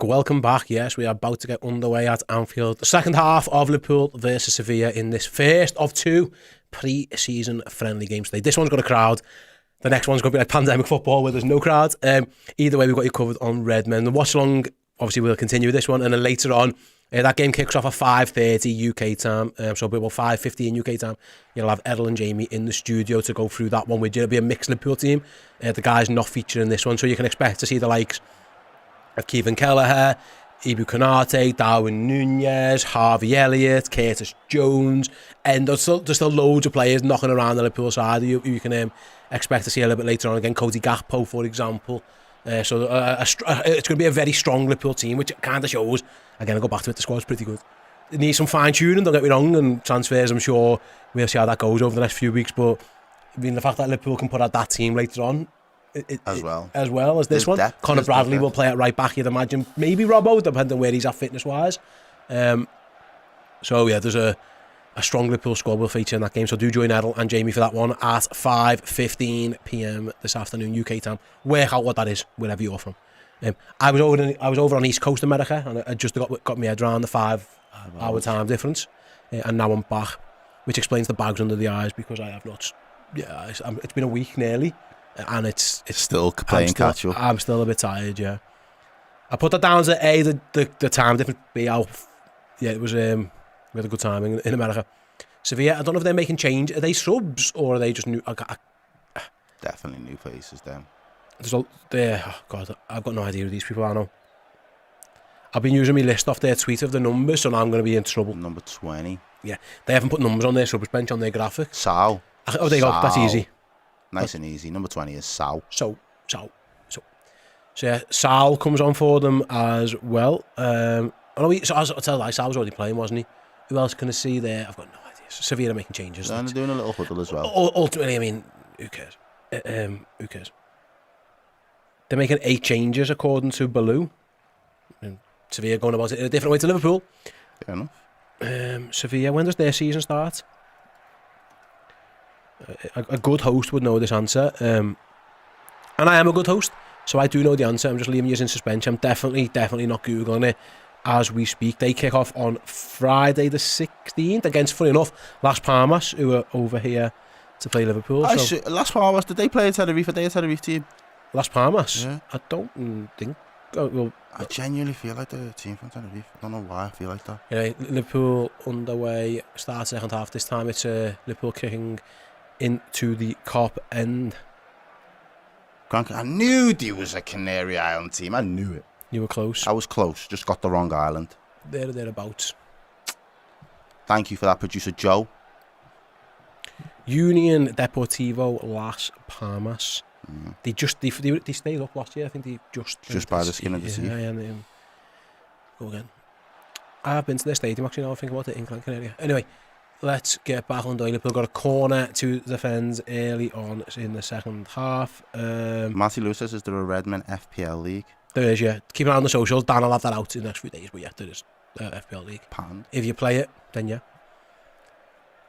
Right then, corner for the visitors. And it comes, they've gone low. And Liverpool, I mean, I don't know if that was a miss it or some type of tactic, but either way, didn't work. It didn't work. I think Kostas Tsimikas was the first allowed to boots it clear. Not a good corner from Seville. Maybe that's why they're making changes, because they've got a game Friday. So it makes sense. Maybe they want to keep a bit in the legs. Ooh. Wonder if they're going to stay around and watch Las Palmas later, any of them, or they're going to get straight on a plane home. Yeah, good exercise for them, that's to be fair, though. As Liverpool. Angus Morgan, hi from Darwin, Australia. Hi, Angus. Good evening, wherever you are. Yeah, I don't know if it's yesterday or tomorrow, but either way, I'm sure it's warm. And night. Tonight, isn't it? Yeah, Australia go to avoid they're ahead of us. Yeah. Oh, lovely. Round the corner from Salah. Sabozlai. He's going to try and play that wide to Diaz. Just force them back a little bit. It was the right option. Kostas goes on the overlap. And he uses him. No, it's not the best ball. Yeah, it wasn't great by the hospital ball, really, for Kostas. The idea was there, Joe. Yeah. Instead of using him as a decoy, just play him in. But the ball to Tsimikas was not the best.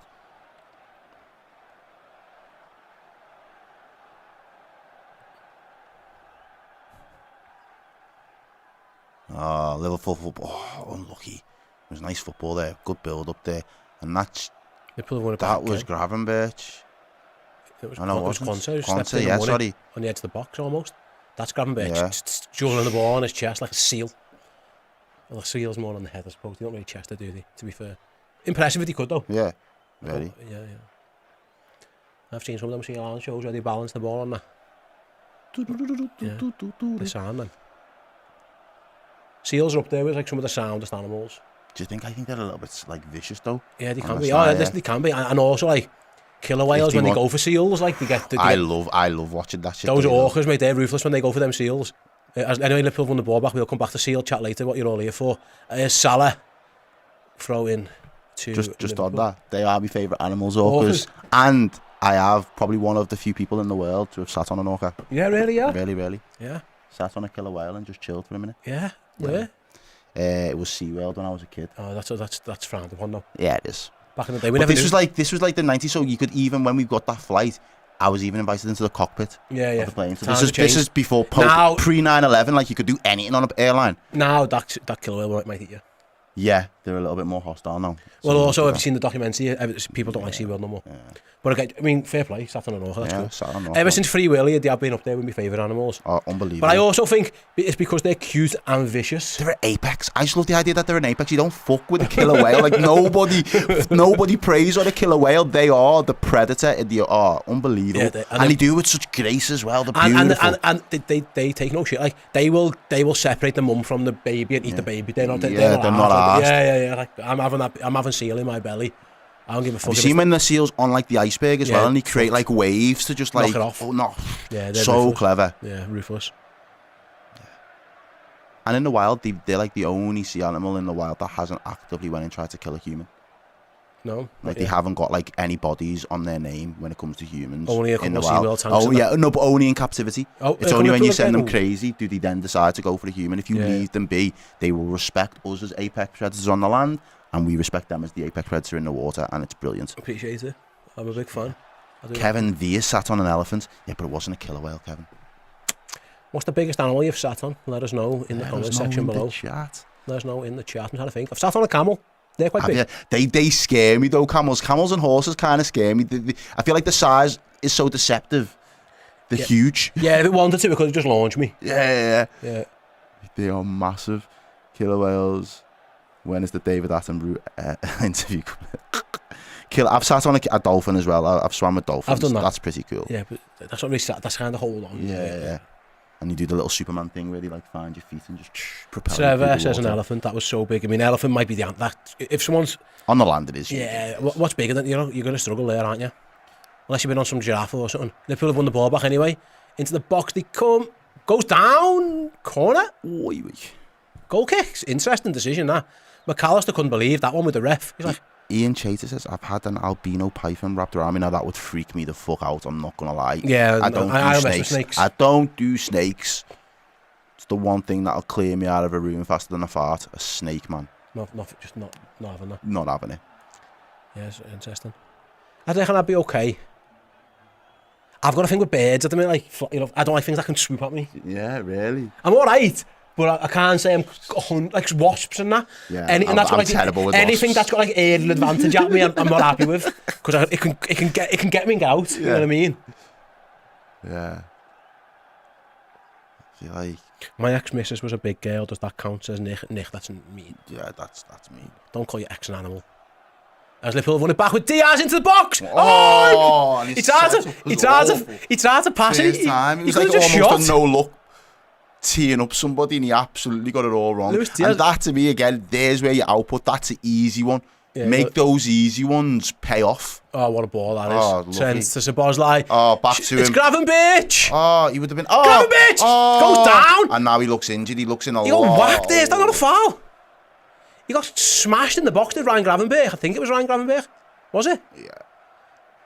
He's down anyway. And the refs... No, he's going to allow things to just... Is he all right? He's up. Yeah. I thought that was a penalty. Ref says no, play on. It was good work by Liverpool again. Here comes Sevilla. Down their left. Quanta comes across, doesn't get there. Timmercast, Costas cleared it. It was blocked by the Sevilla striker, I think, but straight into the hands of Alisson. It was or whatever we're calling him. He tries to pressure Timmercast and Costas can't get away with it. Diaz could have shot and scored. He could have had it at it. I know. Ball was up. What a ball that is. He tries to play it into Salah. There was nowhere near Salah. No. I just think he could have shot. No. Yeah, or take a touch and score. Anyone else has some big animals? Let's have a look. Yeah, they get offended apparently by Mikey J if you call them a killer whale. Orcas. Lots of people have sat on elephants. It's going to be hard to beat. Yeah. You're not getting much. You don't get bigger than an elephant really, unless you've sat on a fucking mammoth. Giraffes are big. Yeah. You seen the way they fight? In the necks and that? Yeah. Yeah, get him. I don't think has anyone ever sat on a giraffe? That'd be hard. Hard to get on it. Yeah. How'd you get on there, like? Yeah. Just get like some type of ladder in that. Where does a giraffe, if a giraffe was in a suit, where does he have his tie? Where? I'm asking you the question, where? Is it the top of his neck? Is it towards his shoulders? I reckon he'd have to wear it under his chin. Under his chin, yeah. A big tie. otherwise there's so much neck. Neck, it's got to be there, hasn't it? Yeah, the neck to tie ratio's got to be given, and it has to. Because if it's down there, it's almost like a belly top type thing. You know what I mean? There's so much. It's like a badge at that point. Yeah. I reckon if you put on a giraffe in a tie, it's got to be just there, tied. Just tied. Yeah. But it'd be hard, like, to get a collar up there. That's his issue. I wonder what giraffe formal wear would be then. Maybe like a nice waistcoat vest type thing. I could see him in the Southgate vest. Yeah. You can go tireless then. Yeah, you can. Show off the neck. You don't want to hide that. That's your best feature. Here comes Sevilla on the attack. Left hand side, cross comes in. Can Liverpool defend it? They've done okay. Nods it back. That's calm as you like by Diogo Jota. Right back to his goalie. Alisson's going for the long one. Sprung it. And it was on. He just didn't get it to Diaz. It was the right idea. Just a little bit too... I don't know the way it is. But a cute angle. That makes sense. Like he just put a bit too... He just needs to lead Diaz a little bit further down the pitch. But the idea was right.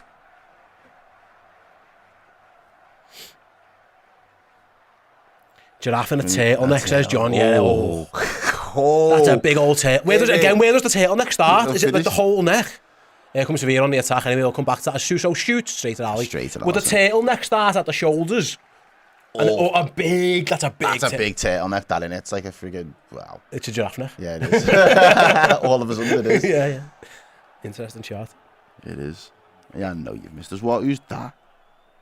Rings on that. Whoa.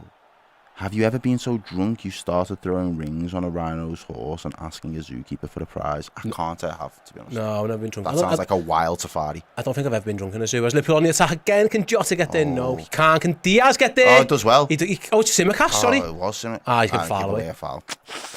See, it's a good point that Isaac makes, to be honest with you. Go on. It should be at the base of his neck like a human wears its tie. We wear our ties at the bottom of our neck. Yeah. But that's the point though. If it's at the base of a giraffe's neck, it's almost like a badge. It doesn't look like a tie. Then I do see the point though. Yeah. Because we don't wear ours there. You Right know, up there, we don't. It's on the chest, isn't it? I just think it looks stupid.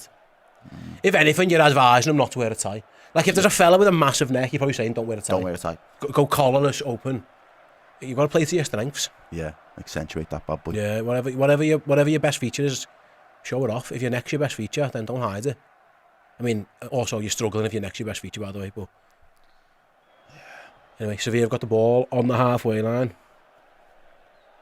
Good question from LFC Marlu. Where would the Orca wear his tie? Because they haven't technically got a neck. They haven't got a neck. Yeah, just pure muscle.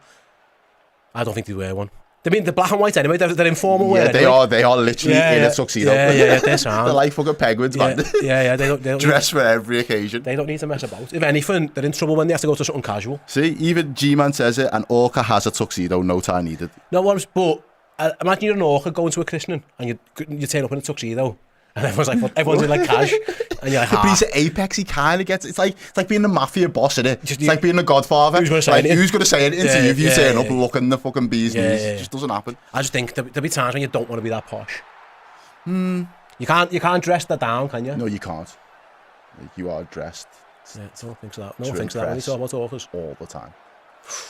I mean, Sevilla leaving feet in time and time again. Liverpool have won it back again, though. They've come away They're not. with it. To be fair, they're playing this a quite physical game. Sevilla, considering it's a pre-season game. They've left a couple of foots in, like. Yeah, it really is. But it hasn't thrown Liverpool in any way. I feel like Liverpool have. Oh, that's such a. Oh, what a ball! Salah! Oh, was that Trent? Yes. Nearly fine. Trent. Salah goalkeeper does well again. It was incredible. What are we thinking of? On looks, skinhead Salah. What are we thinking? I'm with it. Yeah. I fucked with it. Yeah. It grew on me. Yeah.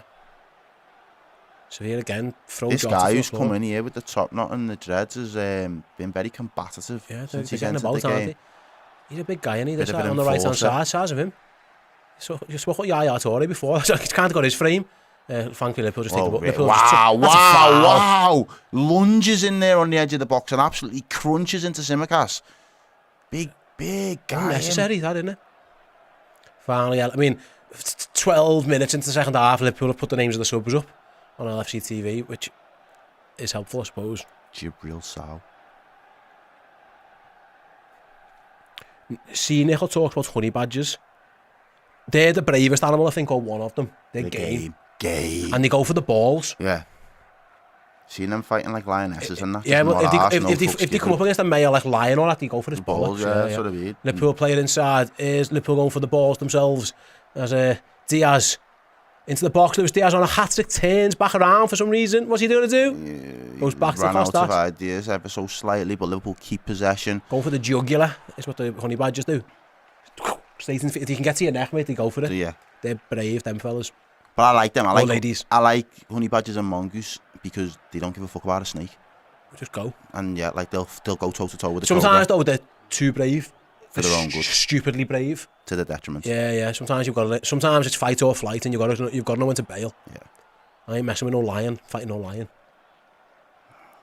Like in a fight, you say like, oh, if there's a shark, punch it in the face. I'm just trying to get away from it. Yeah. Sometimes you got to be sharks and snakes are the only animals that are really put the shits up me. Salah wins Liverpool a corner, does he? Yeah, he does. But I'm never in the water or in water shark infested to be shook.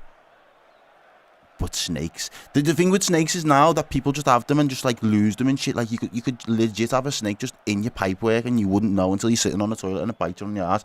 That's what scares me. They're the things that keep me up at night. Like I've seen videos where snakes just fall through people's houses and that. And you're like, yeah. how has that been there for so long? Just living in the wood. Oh no, It's grim, innit? it is horrible. Liverpool have got a corner. Thank you, Ian. I do love that. It is a nice kit. To be fair, they've smashed Corner it. for Liverpool. Costas goes deep. Heads out, goal! That Virgil. was Virg, yeah. He was leaning back, wasn't he, so he couldn't really get the power on it. But it was a free header. I mean, if Liverpool can get Virgil van Dijk free in opponents' boxes with these little set-piece routines, then things are going great. That was a free header, though. He was just leaning back, Errol. It's a good ball from Tsimikas as well. Really. Look at that. He just leans back. Pinpoint. It's a great cross. Bit of a float, so he has to generate the power in his neck, and he just goes down the keeper's throat himself. It's going to be hard to score from there. You want that almost to land to someone else, don't you? Kind of like nod it into space. It's nice to see that Jamaica got the kit appointment spot on as opposed to the managerial appointment. But that's all I'll say. Who did he hire? Fucking Steve McLaren. Okay. It's not okay, really. It's No, quite no. shocking. Yeah. It's really shocking. No, yeah. How are you meant to be a serious international football federation hiring Steve fucking McLaren? Where did he have to Steve Bruce at one point? I saw all the memes going around of like Well, Steve Bruce. I just can't wait for this fucking Steve interview. Bruce would have been like John Candy, you know, Yeah, but like, was it McLaren that went to France and started always He went to Holland. and Yeah. started doing some like? Well, he managed thing. He's one of the very few England managers to not qualify for the tournament. He has that on his resume. So if you can hire that, the Jamaican team have decided to go for Steve. Yeah. Oh. Again, I was away. I saw the Steve Bruce rumours. Anyway, Saboz's like, who's he trying to find? Oh, he was trying to find Salah, but got it wrong. Liverpool starting to make a couple of subs here, I think. There's a few players getting stripped off and ready to come on. Guys, it's good to see you back for the new season. Thanks very much, guys. We love it. We love to see it. To be fair, you're right. He went to Holland and he started speaking Dutch. Yeah, I can't If wait. he to starts hear the speaking patois. Jamaican. Oh my god. Rah. Bam bidi bam. I'd love it. Welcome to Jan Rock with Steve McLaren on the remix. Oi. Yeah, Vibe Cartel's free as well at the minute. Them two link up. Oh, mate. Liverpool are going to take Alisson Becker. He doesn't look very happy, does he, as he goes off? I hope he's all right. He's giving the whole stadium a round of applause. So Alisson Becker goes off, Yaros comes on. He was good in the United game. He's made some good saves. Yeah, everyone said that he had. And there's Ste and Nyoni for Luis Diaz. I think if you're talking winners and losers this pre-season, Ste and Nyoni's clearly a winner. Yeah. He has leapfrogged about 7 lads. Like the manager's clearly impressed with him. He's first sub on. He's clearly the young lad who he's gone right. You're my prospect for the He's season. 17, just turned 17 as well, but he clearly, I mean, look at him. He's an He absolute looks child. like a baby. That's what I used to look like when I was like 17. Mate, honestly, I was up with him in the mix zone, and he is a child. Baby. Like, he is a baby. I don't think this is speaking out of tune to say this, but I won't name the outlet or whatever. But there was an outlet there who did an interview with him, and in the end, he just didn't use it because he was like such chat, like because he's a kid. Energy, Not nervous, but like he just wasn't usable, for lack of a better phrase. I'm not going to say who the outlet was and stuff, but yeah, he's just a kid. Yeah. And then you forget sometimes he's a young lad. You know what I mean? And just finished his GCSEs. I think out of respect to him, they're like, you know what, that might not be the best. Might not put him in the best light. But it was he's a kid, but he's clearly one of the winners. I wonder what's happened there because Trent's gone into midfield here.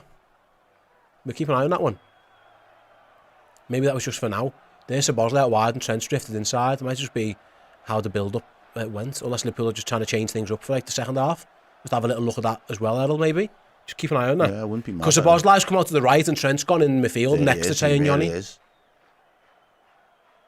I wonder if he's going to stay there and just have a little look at it. For now, Salah's going to go down the line to Szoboszlai. Szoboszlai takes a touch. He's always good to make those runs. He's very comfortable being out in that position. And then he finds Trent Alexander-Arnold, left-footed across the goal. Not a bad pass either. So Tsimikas, he was looking for Salah. Fizzed it back into the box. Battles. Can Liverpool keep this one alive? It's a bit of pinball. They have. Who's that? Diaz has gone off, by the way, ladies and gents, so he's only going to finish the day on a brace. Yeah. Excellent performance and showing from him, though, to be fair to him. A lot more like what we would like to see from someone with Diaz's ability. And it's gone all the way out to Salah, 1v1. Beat him, man. Beat him. Salah. Tries to put on a plate. He was looking for Nyoni, I think. But it was a poor ball. And Sevilla they play out. Actually, I thought they were going to go long again. They've probably been guilty too long. They've probably been too guilty of giving it back to Liverpool with those long balls. So they are going to try and play out this time.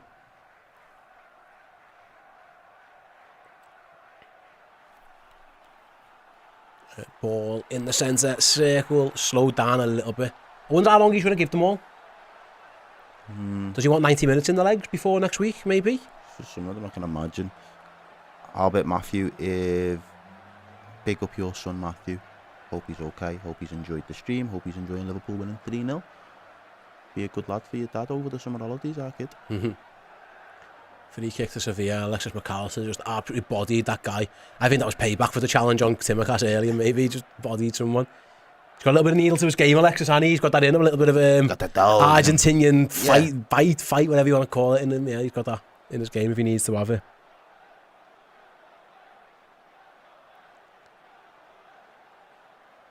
And as I say, Liverpool saying now, not having to press crazy. The job's pretty much done at 3-0. They're just making sure that they stay compact and not giving away anything stupid. No individual mistakes. Seville down the left. 1v1. This guy there got a little bit of help. He beats. Shot at goal. That's a It's goal. got in. 1-0. Sevilla Hell. did that deflect? I don't think it did. I think he just curls it in, to be honest with you. Goal and it's a very good Sevilla. finish. And maybe that's probably the one time where you think maybe Trent should have done a little bit better. There's two, the Sevilla guy, to in his credit, has got two players there that he's got a ghost past, and he drifts past them both to create something. Liverpool defensively there looked a little bit weak, if I'm being overly critical. There's Trent, he cuts it back. Is it Gravenberch? I can't. It's not a great tackle. Just not a great tackle. And then Quanta goes. No, it's no deflection. It's an excellent finish. I don't even think Alisson's saving. I feel it's a bit harsh on Yaros as well to just come on the pitch and have that fucking bundle into the back of the net. I think his defence really should have done better there, if I'm being completely honest with you, mate. We'll have to look at that again. I think Trent and Gravenberch just a little bit casual. Yeah, maybe we're at that point where fatigue has set in. They haven't had too much game time, I don't know, but it was just a little bit, it was a bit easy, really. Very easy. It felt there was no intensity from us to win the ball back there, or the real. Even Quanta trying to block it, maybe, but yeah, it was a really good finish. Anyway, Liverpool back underway, left hand side. No, the young lad in Nyoni, is it? To Tsimikas into the box, looking for McAllister, headed clear. Liverpool strike a goal. What a finish! What a finish! Hello! What? And it's a Nyoni. Nyoni with a great goal in front of the goal. Wow! 17 years old, and Liverpool respond immediately, and it's the young kid. Oy. That's some finish, that. What a finish that is!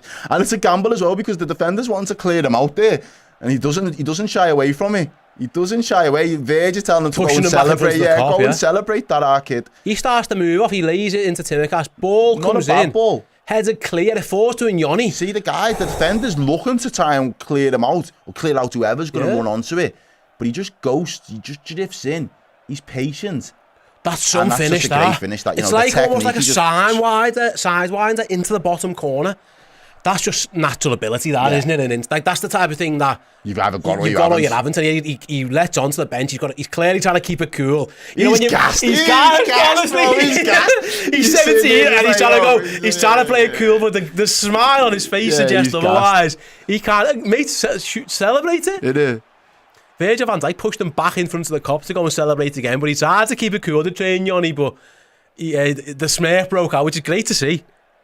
Mate, celebrate your wins, man. Smathers was saying, feel sorry for Yaros there, just coming on and having to deal with that. Then, boom, if that happens as a result of it, I'll take it, because that was an excellent finish from the young lad. And he started to move as well. Is he playing left wing? I think he is, Yeah, looks like he is, doesn't he? And he's there again, battling, winning the ball before. I think he might have got caught slightly on that one, but he's still there, putting his body on the line. Good player. And if that's what it takes, Liverpool, sometimes you switch off and we can see the goal, but we can snap straight back on to say, right, we'll go back and restore the lead. I'll take it. It was a good finish. It was a very good finish. Here's Tsimikas back. Yeah, Nyoni's definitely playing wide left at the moment. And the Liverpool's goals. He's clearly the young lad, and I mean this. I've got to be careful how I say this, because Elliott's a young lad and Bradley's a young lad. But I'd say of the non-established young players, that makes sense. He's clearly the one who's risen up to the top of Slot's list. He's probably overtaken the likes of Bajcetic at this moment in time. Yeah. He was first from every game. That game when Curtis went injured against Betis, he was training Nyoni first on. I think Slot said in the press conference, I don't like naming names, but you can tell by who were brought on, who ought to think of them, or something along those lines, you get me? And I think it's fair, like we've got an abundance of bodies that we can make work in that midfield engine room, and obviously Stefan Bajcetic is another one to that, but obviously it probably means he's a little bit lower down the pecking order. We haven't got a whole host of what we can do with that front five. I know we've got an established, but if you're looking for a wild card or something else to give you another little bit of a dimension, it could be someone like that. Across then corner comes in, Liverpool get ahead of that goal. Goalkeeper saves it. I think it was Quanta that time. Wright says it was a brave finish too. I completely agree. Yeah, he nearly got wiped out. Their goal, he's left forward and he's been all right. Yeah. He's done well again. There's a handle that. We saw Quanta score some goals at the end of last season. You can get some goals like your centre half doesn't half help. Van Dijk's usually good for a few a season, a couple, but I'm waiting for Van Dijk. There was never too many from Matip or Konate, but Quanta showed at the end of the season. Gomez never scores. Liverpool are ready in what looks like another 3 subs to I saw Bajcetic and Gomez, I think, I'm right in saying, I might be wrong on that. And I think it was Stevenson he'll come on at right back. We'll double check that in a moment. That was just a very quick glimpse of the bench. And Sevilla go down Liverpool's right, but easy as you like for Jadel Kwanzaa. I imagine you might see it Gomez for Virgil, maybe. Virgil's first outing of the season.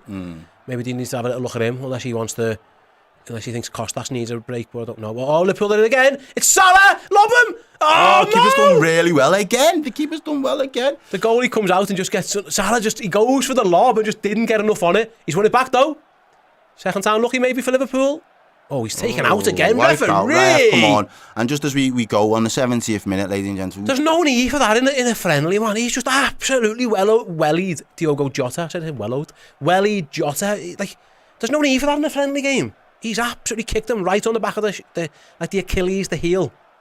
Unnecessary. One thing we've not mentioned the entire stream, ladies and gentlemen. There is 3,000 of you sat in, tuned in, watching. We're lacking with the likes, though, guys. I'll be honest with you. I forgot. We forgot. We've enjoyed it. I'm in bad form. Yeah. We're on 550 likes. That's just not enough. If you can click the like button now. Watch along of the season in the new setup. Under Slot. Slot deserves better than this. Liverpool winning 4-1. If you haven't already, hit the like button, ladies and gentlemen. Come on. Do your admin. Get it in. Lock it in now. There you go. They're shooting up. Yeah. The likes and Let's get to 1,000 likes before. I'm going to give you a challenge. We're on 72 minutes now. We need 300 likes, 100 a minute. Yeah. So by the 75th minute, if we're not on we'll turn the stream off. We're already on 800, so we're doing well. We're turning the stream off at 75 minutes unless we're on 1,000 likes. Which is good because I could really do with some more food. Do you know what I had for breakfast this morning? I went and took myself to a little Toby Carvery. Toby Carvery's breakfasts are heavy. Nice, man. They're lovely. I've got some food chat to come in a minute. Liverpool going to take this free kick first, though. Trent whips in, easily cleared. The back post, who's that? There'll be a shot. Oh, what a shot! Deflected. Good save. Done really well against Trent there. Trent thinks it back in. Virg running into it. Great defending that. That's excellent back post defending because Van Dijk had almost a free header. And he's done well again. He's keeping hold of the ball. He's ducking, he's weaving, he's kept the ball. We've kept it alive. Liverpool are able. It went out. It didn't look like it went out the whole ball anyway. Liverpool recycled the ball really well. Made the food in America. 995. You've literally got. You've got plenty of time. You're good for it, ladies and gents. I'm going to rank my favourite American foods while I was there. Joe can help. Joe, chip in if you want. Joe's there as well. Number 1 was Angelo's Pizza in Philadelphia. Pizza, yeah. It's the famous one. So Mr. Barstool done a rating, and he does his pizza ratings and all that. Well, he done one and he gave it a high rating. I can confirm. What did you go for, pizza? What did we get, Joe? It was a meat. It was like a meat type thing. Yeah, it was heavy. It was good. Number 2, Philly cheesesteak. Yeah, my guy. Philly cheesesteak was good. Yeah, Philly cheesesteak was good. Couldn't have snuck one back through customs. No, unfortunately, that was in Phillips. I thought was the best one that I went to, but there was others out there as well. I tried the hoagie. I'll be honest, it was just too big. Is that with the? It's a big sandwich. It's a big sandwich. Yeah, it was too big. Okay. We'll get to Liverpool subs in a minute. Joe's Pizza in New York. Belter. Yeah, chef's kiss. Liverpool are bringing on Stevenson, Gomez and Bajcetic, by the way, for Trent, Virgil and McAllister, as we thought. The 3 lads who haven't really featured too much in pre-season. That was obviously their first outings for that trio. Joe, any other food that I'm missing as we go for the water break? I mean, the fast food's always good in America. Yeah. Raising Cane's was decent. We did Waffle House. We did Waffle House because... we got stuck in Carolina Stadium and the traffic was that bad. We walked like half a mile and baked in Waffle House at midnight. and got some food in there while we waited for the Uber. Southern fried chicken. I just went waffle. Just pure waffle. With peanut butter chips on. Ooh. Yeah, it was good, you know. That sounds a little bit heavy, that. It was desserty more than food. Definitely. What else did we eat? I'm trying to think. We had a John's. What was the place in Pittsburgh? Jimmy John's sandwiches, a bit like Subway. Sound. And then I'm trying to think. I had Philly cheesecake as well, which as a little dessert that was good. But Angelo's, I'd say Angelo's, then the Phillips cheese steak, and then Joe's pizza. That was probably my top 3 American foods. Mouth watering.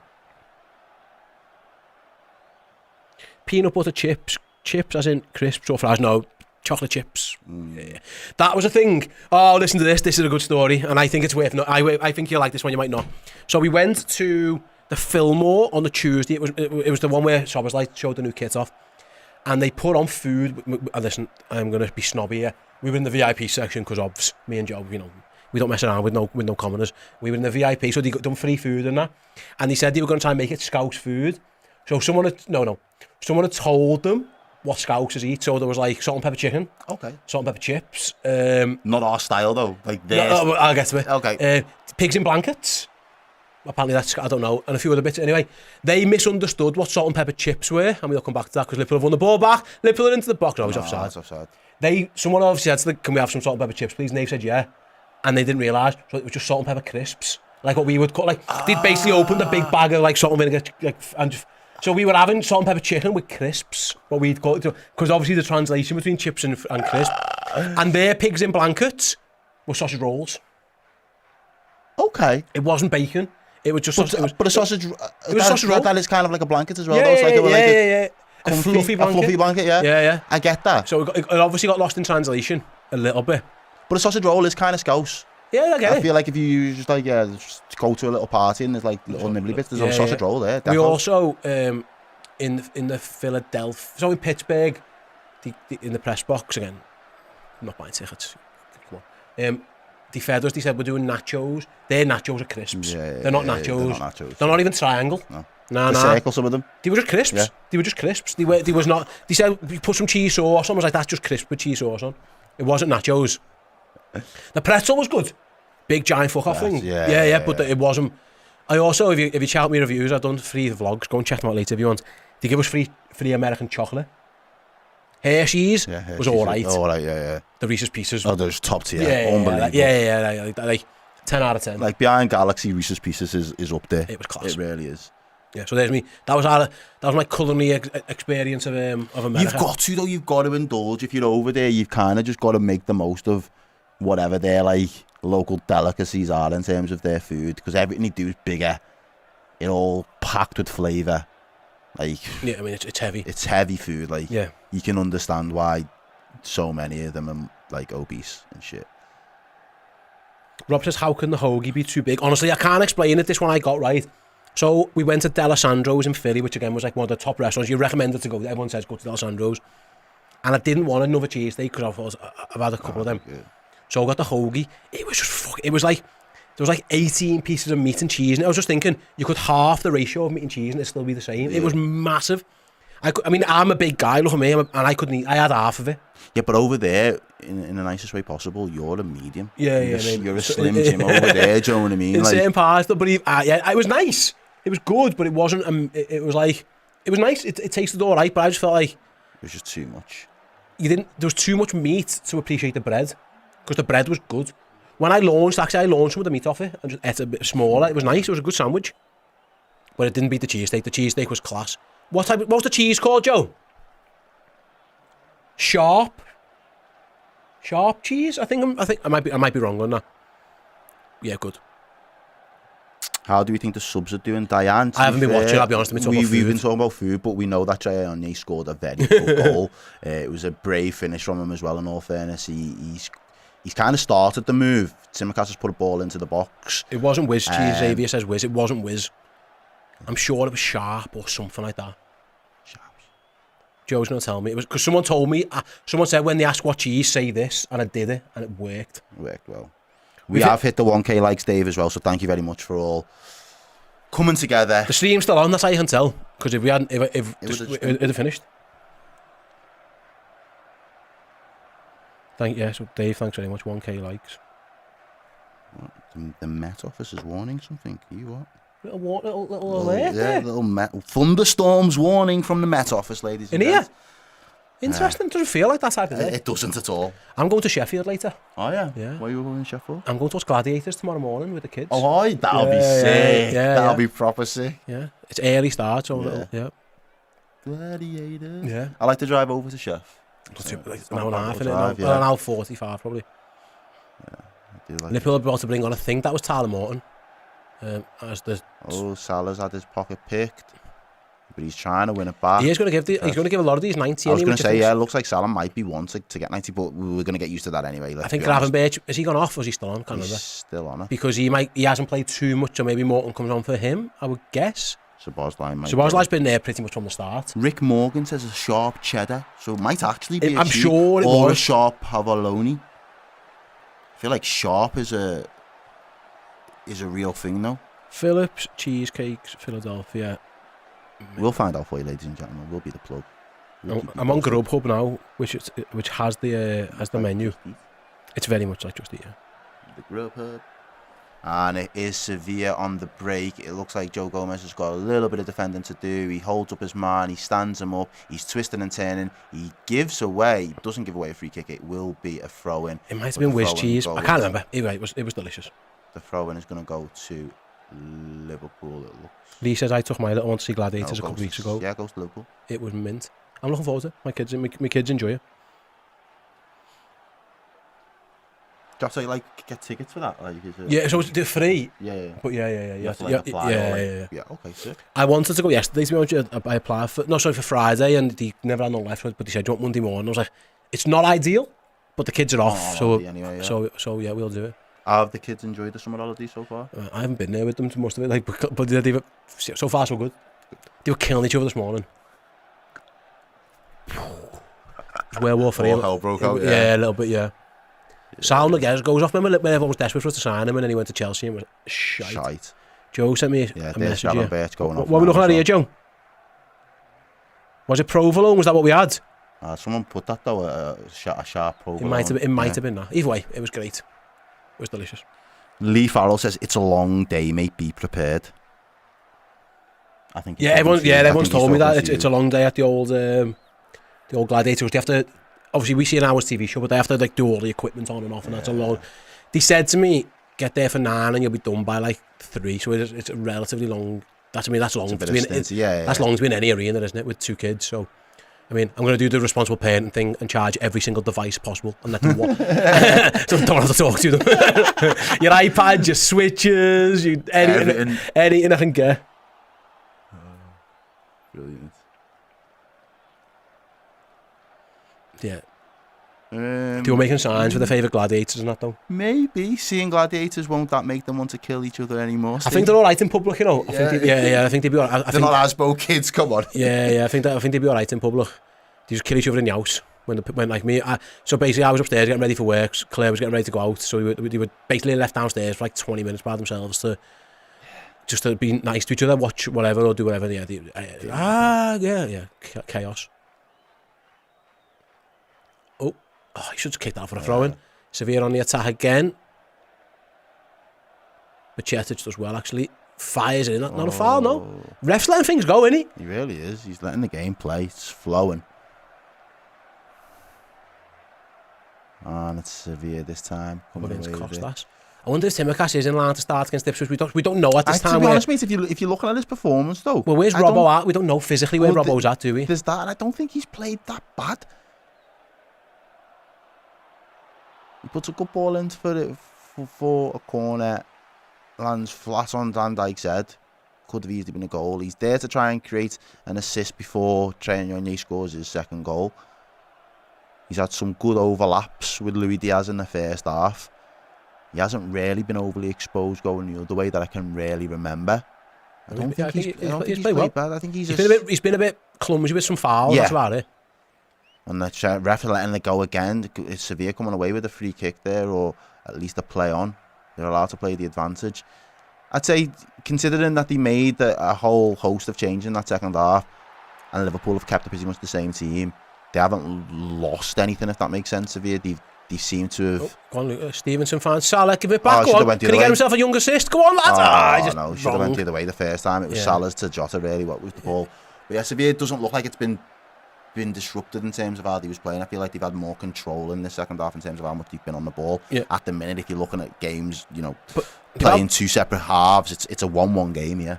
Yeah, Ross, to be fair, hasn't had much to, he hasn't had nothing to do. It was a goal past them, Against United, Liverpool's both goalkeepers were excellent. They were really busy. Kept us in the game. Kelleher and Jaros, but in this game, that's been my major positive. Like, Liverpool haven't let Sevilla create anything.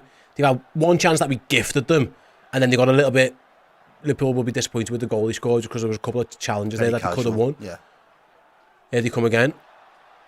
Quansah just does, that's brilliant. Just comes across and takes off. And then comes away with the ball as well. That's quality. No, go on. He's desperate for a pass here, isn't he? It's all right, though. Yeah, he does really well there. Yeah, the manager gives him a big round of applause. He's been clipped, though. He looks like a little bit of the last thing you need in the 85th minute, if you're a centre-half, is to be sprinting down the wing. No, he was desperate to pass that to somebody. Was Gerrard, and he just couldn't get there. I know you are a massive fan of your Dr. Pepper. Yeah. Over there, how much better is the Dr. Pepper? It's the same, really, to be honest. Do you think it's the same? I think it's completely different. I think I had Pib in a few places as well. Yeah, that's nice. That is nice. But I had vanilla Dr. Pepper. Not a fan. It was all right. Joe, I'm not a fan of any vanilla. No, I didn't. You couldn't really taste the vanilla because I'm the same. And Joe was saying. Do you remember vanilla Coke that they used to do back in the day? I fucking hated that shit. I think actually we were in Wendy's and Joe said try the vanilla Pepsi. Diet Coke, sorry, the vanilla Dr. Pepper's like, I'm not going to try it. But it's free refills, isn't it? So I give it was all right. The cherry one's good as well. Yeah. But I'm a big fan. I prefer... I just think it tastes different. I don't know what it is. Yeah, it maybe. Just tastes a little bit I couldn't tell too much difference. But also... Best Dr. Pepper is the vanilla float. I'd said by Redmen TV Joe producer. Yeah, I just like it on its own. I'll be honest, I prefer zero. But at the shop I went to on the way here, I say shop, petrol station, didn't have any. It was limited in their selections of Dr. Pepper, but yeah, I didn't too much of it. Right then. 86 minutes played, nearly 87 minutes played on the clock. Liverpool are comfortably winning here at Sevilla. Who's impressed you then, Errol? Have anyone stand out for you? Safe to say Che and Nyoni in his cameo. Obviously, you've got to give credit to the young lad there. I think Gravenberch again. First half was excellent. First half was really good. When the game was a competitive game and the players all wanted to be on song, I thought he was very good. And I'd also put it out there that I thought Diaz. I mean, Jota and Diaz there in those two positions. At the end of the day, Mo Salah's always going to hold down that right wing position for Liverpool. The other two are going to be very interchangeable, and it's all going to be down to their quality on the ball and their output this season. And I don't think anyone played poorly. I don't think they played poorly, but if you really want to make us Liverpool are giving it away to Seville. Sorry, I have to cut across your shot. But you couldn't dislodge Mane from we had Shaqiri at times. You fancied himself on the left. We had Tino with phases before everything really started to change. You couldn't dislodge Mane because of what Mane was doing in terms of on the ball, his quality, and then his output. If you want to get to that position again with your forward line, you're going to need other players now that are really going to make that, especially with the new, as you said, the manager's giving everybody a clean slate. For me, I'm impressed by those two in particular because Jota hasn't had a lot of chances. There's not been a lot created for him if he's going to be the out-and-out number 9. But the one chance he did have, he took excellently. Oh, that's a great ball as Someone's found, it's what a ball to Salah. On his chest. Go on, Mo. I'd love a Salah goal. Salah shoots. And there it is. What a save. What a save. That's a brilliant. This goalkeeper's left forward and right, and he's been excellent. Probably their man of the match. He's been excellent. That's a really good save. It's Nyland. He just gets down right and almost push it over the bar. Because Salah took it early, tried to fool him. He's gutted there, Mo Salah. He wants that goal. Look at that. That's a good save. He pushes it up, away as well. Fantastic save, that. Away from danger. Who was the pass? I couldn't quite tell. I could just see someone... Well, that was the Sevilla chance that went over the bar, wasn't it? Anyway. Salah looks fuming there. So I would say it was probably Diaz or Jota. What about yourself? Who's impressed? Yeah, Gravenberch in the first half, I thought, in that new role, I thought was excellent. As Liverpool's corner comes in. Bit flat. Header clear. Simicast. Ooh, He's going it back. gets over Costas, good ball into the box. Quanta can't get their goal either. It does. I thought Trent was good. To be honest with you, I think everyone was decent. I thought Szoboszlai struggled a little bit in the first half. That's Stevenson. He's done well. Yeah, he's done well since he come actually. Blind Ali's kind of, but he's done all right. I thought Szoboszlai struggled a little bit with his touches, but then he set up a really good goal. So I think most of the players will be happy with their performance in the first half. No one's played themselves out of the game, you know what I mean? No one was bad. Here come Liverpool again. Can Salah get there late on? Does he want to get there? Maybe not at this stage.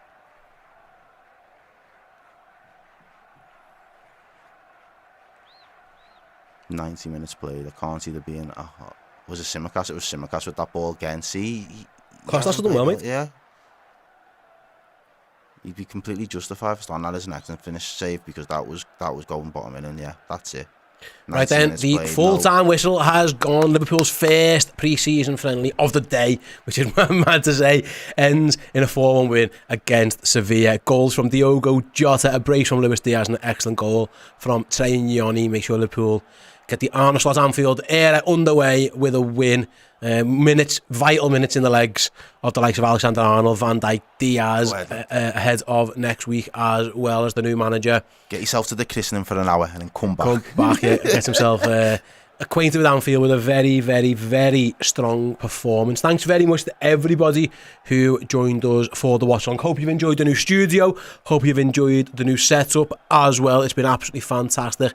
We'll be back, just to let you know, if you can't stick around for the watch along later on.